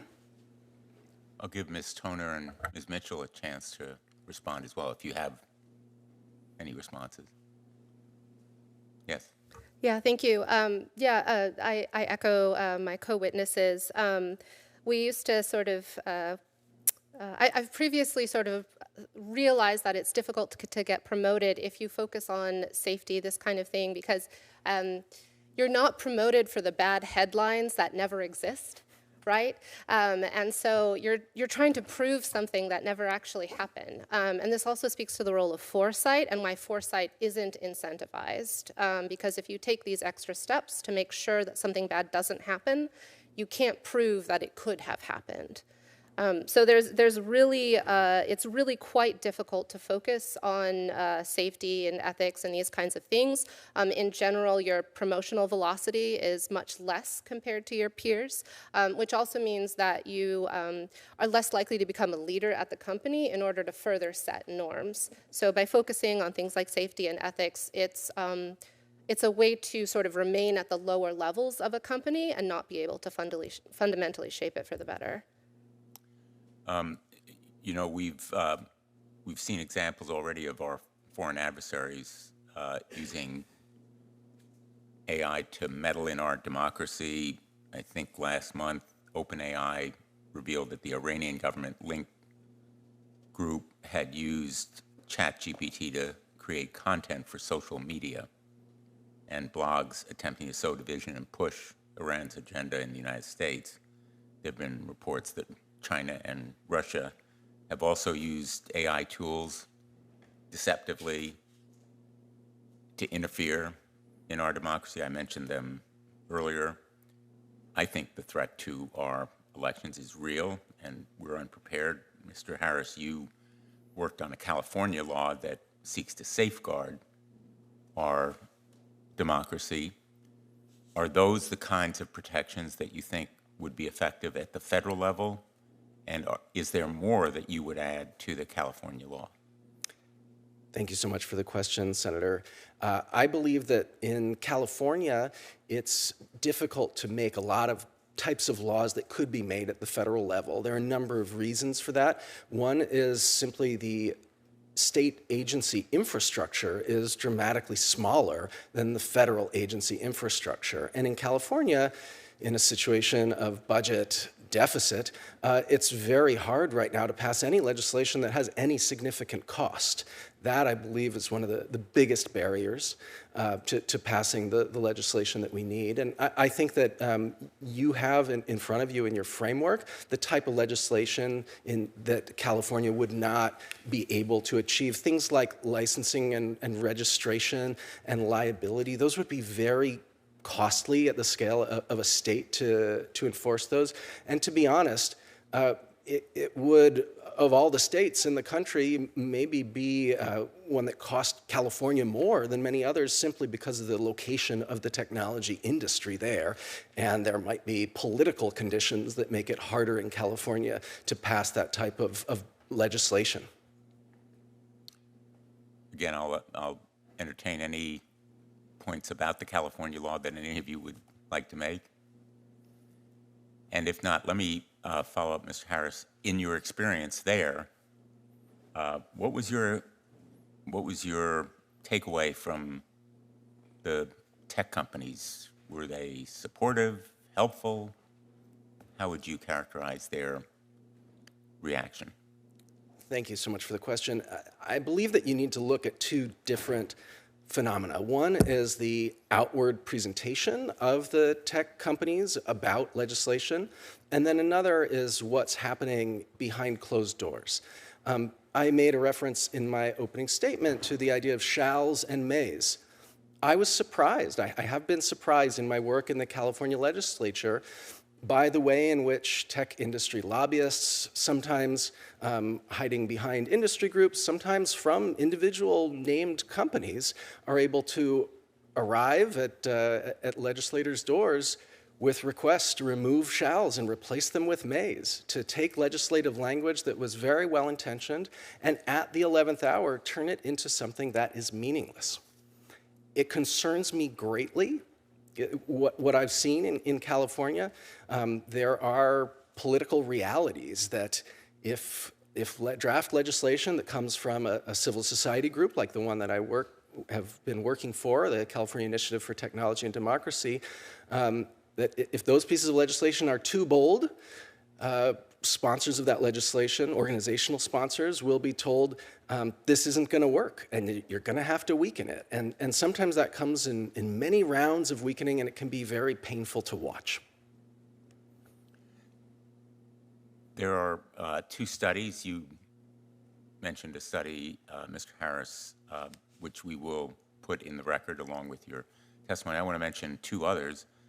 A Stanford Internet Observatory report this past December that found that the training data sets used by AI companies are filled with thousands of known images of child sexual abuse. Possessing that kind of material is a crime, and as you wrote, Dr. Mitchell, in your testimony, training AI with these kinds of abusive materials means there's a good chance that the model will generate new abuse material. The second study is a survey released last month by the anti-exploitation group Thorn. 1 in 10 preteens and teens reported that their friends or classmates had used AI tools to generate sexual images of other kids. 1 in 10 preteens and teens saying they'd use these tools to generate sexual images of their peers. So these new AI tools, which are trained on child sexual exploitation, are fostering sexual harassment of young people, and the apps to create that abuse material are easy, they're free to find on Google and Apple app stores right now. Possessing and creating child abuse material,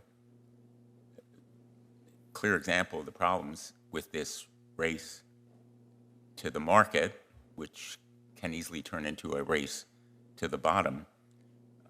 There must be steps that generative AI companies can be taking to make sure their tools aren't being trained on illegal child exploitation material and aren't creating these kinds of abusive images of anyone, let alone kids.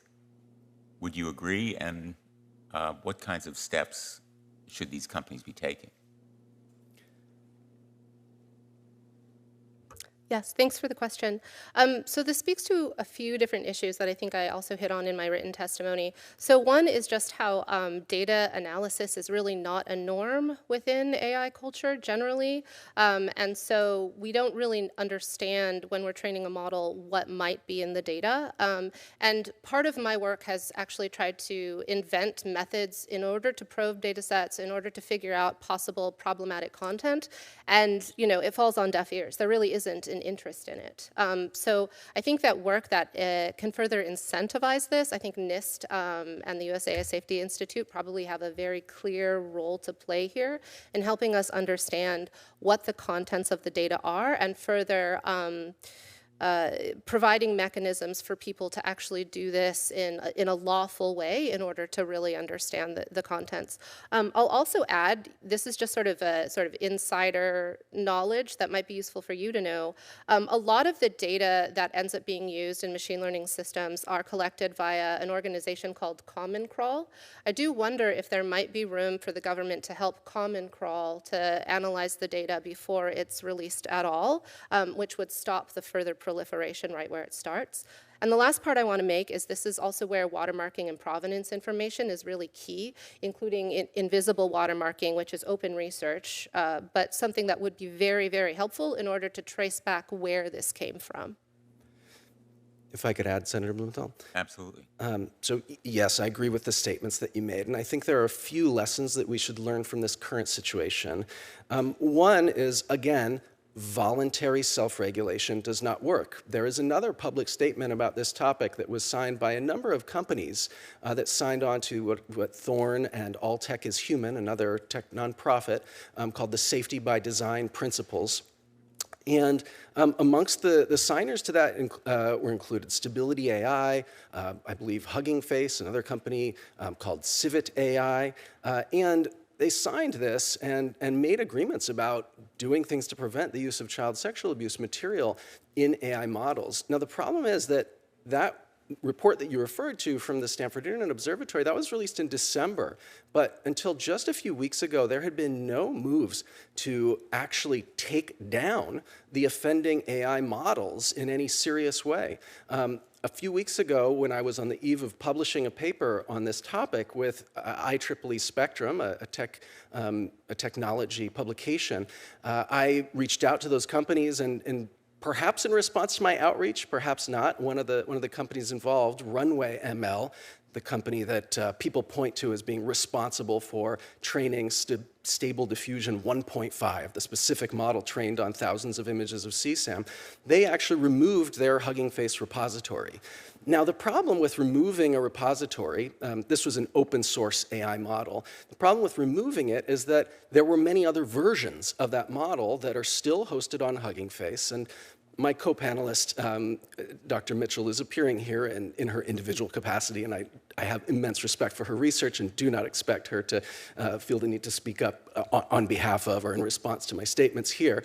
But Hugging Face has chosen not to take down other versions of Stable Diffusion 1.5. Another company called Civit AI has a website with many, many models derived from Stable Diffusion 1.5, perhaps the original model itself or something close to it. They also choose not to take it down. And these are the open source models that are likely behind. The report that I shared with you from Graphica that will also go into the record states that a big reason for the rise of these undressing or nudifying apps is the advancement of open source AI image generation tools. And until we can get the companies that are hosting these tools to take just the minimum level of responsibility. I mean, I've done content moderation before. I've worked on this issue. If something is called Stable Diffusion 1.5, Stanford says that was trained on child sexual abuse material, why let someone upload something called Stable Diffusion 1.5 today? After it was taken down, more people uploaded dozens more versions of it. Great. Any other comments on that question? Dr. Mitchell. Yeah, I mean, I'd love to follow up with you if that's the case. I wasn't aware of that. So that's very important information for me to know. So yeah, I mean, this is a serious concern, and I think this is part of why we need the government's help in order to be able to even search for these things, right? So there are techniques you can use to try and understand if there might be an issue, and I won't detail them here because of potential malicious actors watching. I can follow up with you privately. But trying to specifically identify the content, I think, breaks several laws. So you end up in a weird sort of bind where you have to try and see if it's there, but you can't really see if it's there. And then it ends up with potentially censoring some content that really shouldn't be censored. So it is really, really difficult, and we could use the government's help on this directly. I'm not suggesting that it's a simple issue, but there is a need for action, and I think all of you have made the point that we can't rely on the companies alone to take action. because of the incentives that they have and that they communicate to their employees, which are get to the market as soon as possible, and let's worry about hindsight afterward. Someone mentioned open source. Is that a consideration for us? What should we think about open source in this context of protecting the public? Dr. Mitchell. Thank you. Yeah, and so this is something that I actually work on, within my professional capacity. So there's this term open source that I think is used a lot without fully understanding what it means. It's also used, I think, in situations where it doesn't necessarily apply. The thing to recognize is that there's a gradient of openness, that you can have things that are more open or less open depending on foreseeable risks. So, for example, one of the things I've been involved with at Hugging Face is implementing gating, such that you can't access a model, you can't access a data set unless you've provided personal information, unless you've taken a training and can show the certificate, that kind of thing. And so there's an entire spectrum from fully closed to fully open, where I think we can do a lot of really good work depending on the specific foreseeable problematic uses of different models and data sets. If I could? Sure. So I've written extensively on this topic of open source, and I think there are a number of important points. The first one that I would like to caution you of in advance is that in the European Union, in the lead up to the signing and the finalization of the EU AI Act, a number of companies pushed very, very hard to get full exemptions for open source AI from the provisions of the EU AI Act. I would expect, if I were in your position, that you will receive these types of requests here if you have not already. Exempting open source AI from AI regulation is not appropriate. That's because once you release an open AI system, some people now, even including in the federal government, are using a different term, open weights. That's perhaps a more appropriate term. The executive order on AI uses the term dual-use models, foundation models with widely available model weights. There's a lot of terminology issues here. I'll go with open weights, because I think that's the clearest one right now. Also, unsecured is a way to think about it. So when you release open weights, unsecured models, you never get them back. If they're trained on thousands of images of CSAM and they can produce CSAM, child sexual abuse material, you will never retrieve that. It will live on. You can do things to make it hide out in only the hidden corners of the internet. You can make it less available. And that's the case with all of these open weights or unsecured models. And unfortunately, we've seen a number of companies take that strategy without doing significant safety testing on models. And that's why I'm very concerned about this, and I believe there should be no exemptions to any AI laws for open weights or unsecured AI systems. You know, just a few questions in closing. One of the arguments that we hear in this realm, as well as many others, is regulation will inhibit innovation, or regulation will impede our competition with our adversaries, China being one. We've had some questions about China. Should we be concerned about impeding innovation or putting companies in this country at a disadvantage with efforts abroad? I think that's a question I'd like to ask all of you. Ms. Toner? Certainly happy to begin. I think it's a question that is worth your consideration and should certainly factor heavily into how regulation is designed and how Congress makes decisions about what legislation to pass. But I think it is used as a catch-all rejection of any kind of regulation, and I think that that is mistaken. I think it's mistaken for a few reasons. Primary among them that there are many, many kinds of regulation, and some of them inhibit innovation quite a lot. Certainly poorly designed, heavy-handed regulation can do that. But plenty of kinds of regulation do the opposite. So, one example is there were, my understanding is in maybe the 70s or 80s, there were rule changes around, maybe more recently, there were rule changes in the financial sector around who was responsible for credit card fraud that made the banks, have to foot the bill if cards were used fraudulently. And one significant result of that regulation was significant innovation in credit card security and different mechanisms to reduce the chances of that fraud. So that's a regulation that both protected consumers and also directly spurred innovation. I think a mechanism that to me seems very important for AI that I mentioned before and can elaborate on a little is this idea of consumer trust or consumer willingness to use this technology, to rely on this technology, not just consumers, also businesses, enterprise use of AI. Right now, we're in a state where people don't actually trust this technology. They don't have the experience that it's particularly reliable or that it necessarily, has results that fall within their expectations, and that makes them less willing to use it, which means the companies are earning less revenue, which means that they're less able to reinvest that revenue in research. So I think there are examples in, food safety is an area. We're very fortunate in this country that, we have to think almost not at all about the safety of our food going from day to day because we have such good food safety standards. And I think, the AI is very, very far from that point. So I think, in my mind, almost all of the policy recommendations that have been made today are the kinds of recommendations that really would not inhibit innovation at all, and in some cases might actively promote it. Mr. Saunders? So yeah, I think this is an important question to consider in any regulation, and then I think there are approaches.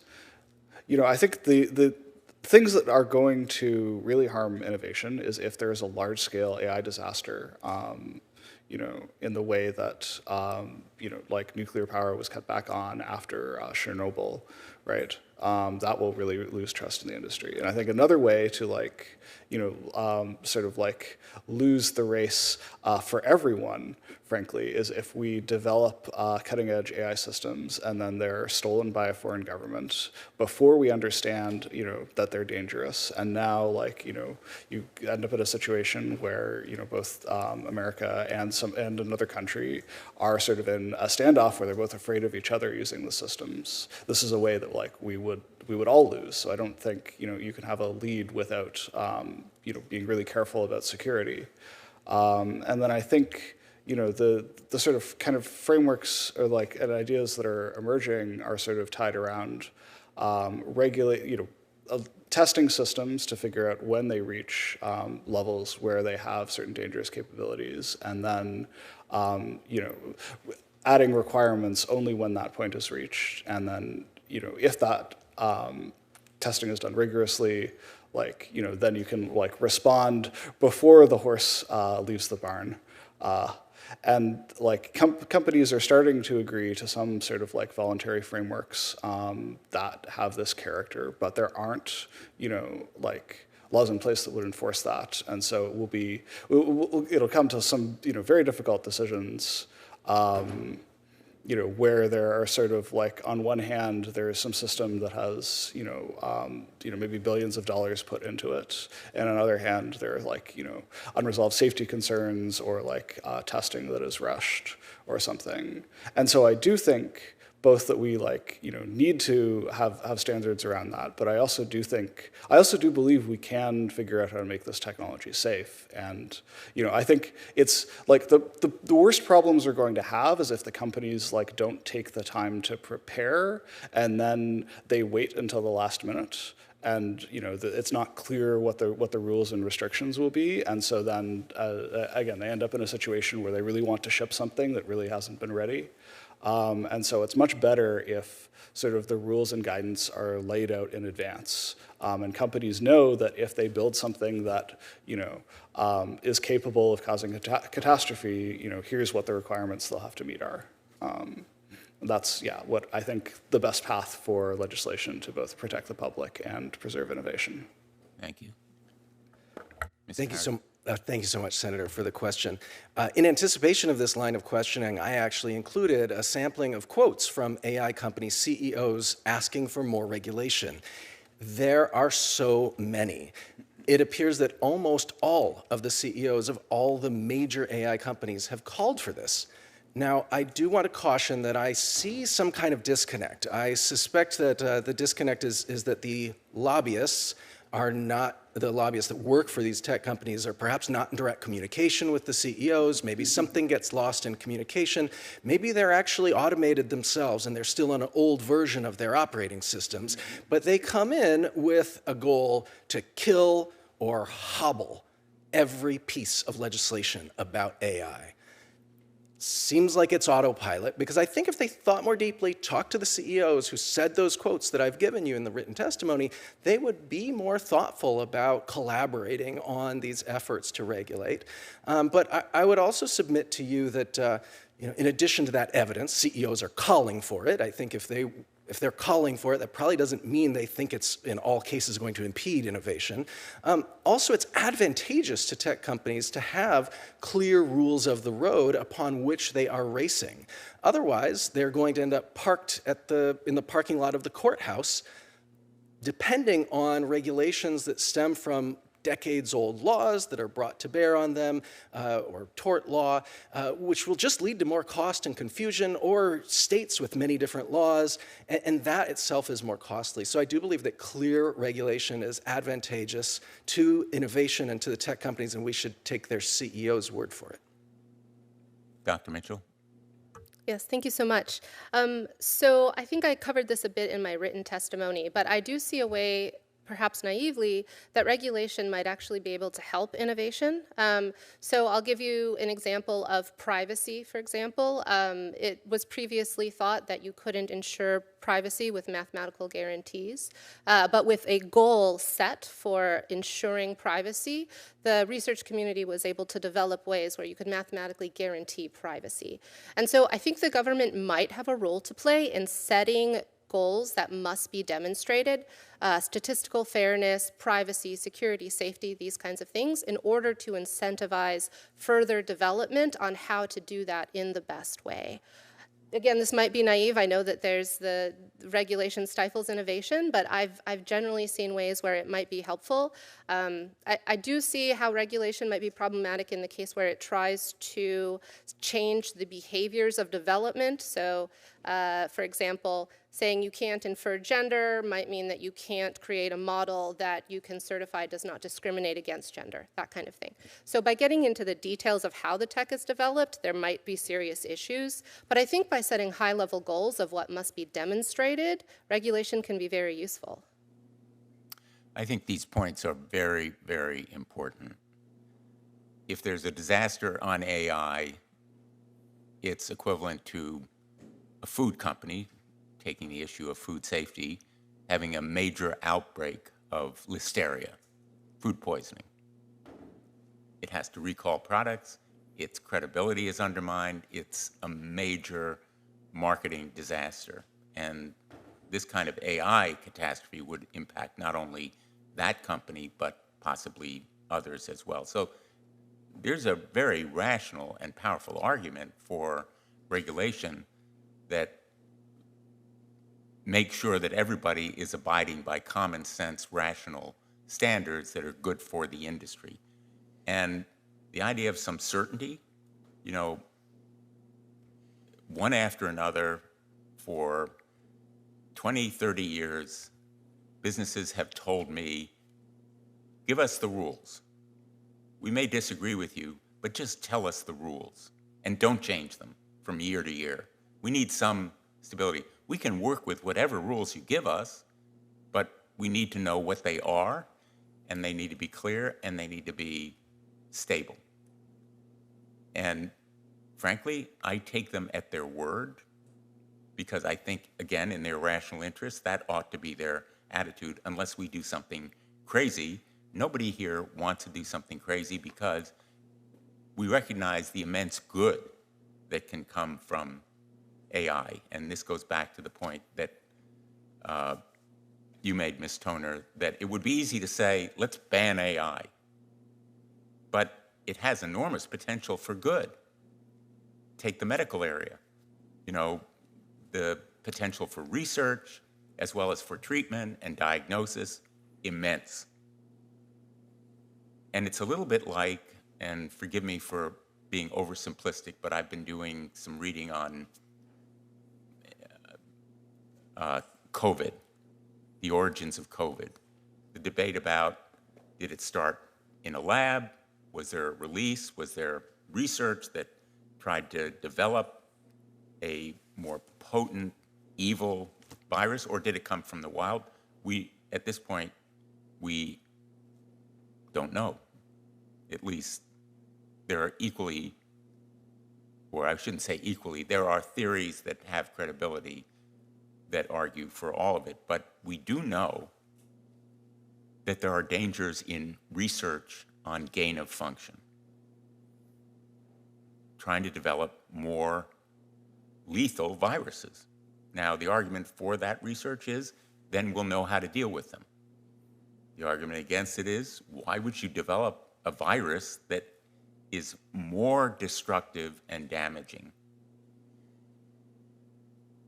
The argument is not exactly the same. It's analogous, not the same. But with every advance in technology, there are also potential downsides. And the point here is to deal with the downsides and not rely only on the creators to oversee what they're doing, but impose some rules of the road that protect them and the industry as well as the public. And I think you have been enormously enlightening today to us. I hope we can continue this conversation because our goal is to achieve the promise with what you have called, Ms. Toner, a light touch. We won't all agree on what a light touch is, but if we are honest with each other, I think we can develop some standards as well as enforcement mechanisms that make sure that we impose accountability as well as criteria for judging whether or not a particular form of AI is safe and effective, just as we would impose that standard on new drug development. Safety and efficacy are the standard for the FDA. I am not going to ask you the $64 billion question, when will we have generative AI that is as smart as people? Unless you want to answer that question. I'll open the floor to you if you would like to give us your prediction, because that's a horses out of the barn issue in a sense. Once it's there and we don't have standards, you know, it's going to be put on the market. So maybe you want to address it. You don't have to. Mr. Saunders. Yeah. I think there's. Yeah, I think when I thought about this, there was like at least a 10% chance of something that could be catastrophically dangerous within about 3 years, and I think a lot of people inside of OpenAI also would talk about similar things, and then I think without knowing the exact details, right? Like it's probably going to be longer. I think that. I did not feel comfortable continuing to work for an organization that wasn't going to take that seriously and do as much work as possible to deal with that possibility. And I think we should figure out regulation to prepare for that, because I think, again, if it's not 3 years, it's going to be 5 years or 10 years. This stuff is coming down the road, and we need to have some guardrails in place. I'm happy to answer that one. Mr. Harris. Thank you so much. I think the good news I have for you is that the answer to that question might not be that important for you. The reason I say that is that my background working on AI is in other areas, not about artificial general intelligence, but about AI and bias, AI and deepfakes in elections, and more recently, AI and harm to children. That said, I'm lucky to have an excellent colleague at UC Berkeley, Stuart Russell, who's also appeared before this committee. Stuart has invited me to a couple of his conferences of his lab where I am in a room surrounded by hundreds of people with computer science degrees, PhDs, who've dedicated their lives and their careers to stopping artificial intelligence from eliminating our species. It was a little bit difficult for me, trained as a sociologist, to decide where I came down on this issue, but as the conversation moved to policy and what policies we need, what I found was that there was almost no disagreement between me thinking about the problems that I've focused on in my work and theirs. The same issues, liability, licensing, registration. Many of them are also actually quite concerned about deep fakes and deception, so provenance. Those key solutions are the solutions that we need to address the issues of AI bias, discrimination, disinformation, interference in elections, harm to children, and the specter of AI, artificial general intelligence or super intelligent AI being abused by bad actors to harm us in catastrophic ways. Dr. Mitchell.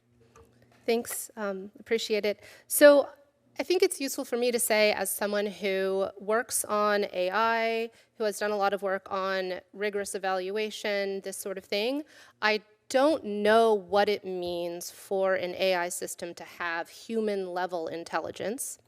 What I do understand that I think is related is to have a system that can do well on a lot of different tasks that are also important for people, that people also do, those kinds of comparisons. I think we make a mistake when we group everything together and say this is basically like humans. And I want to say that I think the enterprise of AGI might be inherently problematic when it's not focusing on what the specific tasks that the systems should be solving are. So while there's been an interest in AGI so that lots of different things might be done, it might be beneficial to think about what those specific things are and creating task-built models for those specific tasks. In that way, we have a lot more control over what's happening. We can do much more rigorous analysis of input and outputs. We keep things closed within the specific domains where a system is meant to be helpful. I think, Mr. Harris, you're absolutely right.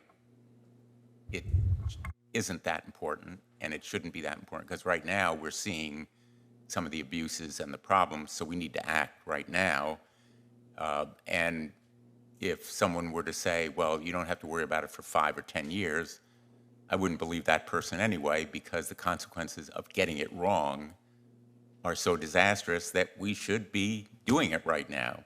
It's like saying, well, we don't have to worry about an outbreak of the next pandemic because, you know, it won't happen for 100 years, like the flu didn't happen for 100 years after the last pandemic. Well, but it could have happened 10 years. It could have happened 5 years afterward. And we live in a world where the disasters seem to be happening more often, as in climate change and so forth. So I'm going to have to close the hearing. I regret that I do have to close the hearing because I'm learning a lot. I hope my colleagues have learned a lot. I hope to continue this conversation. It is immensely important. And I thank you all for your good work, for the perspective that you brought to us as insiders who have seen this issue firsthand and have chosen to give us the benefit of your perspective. And thank you all. This hearing is adjourned.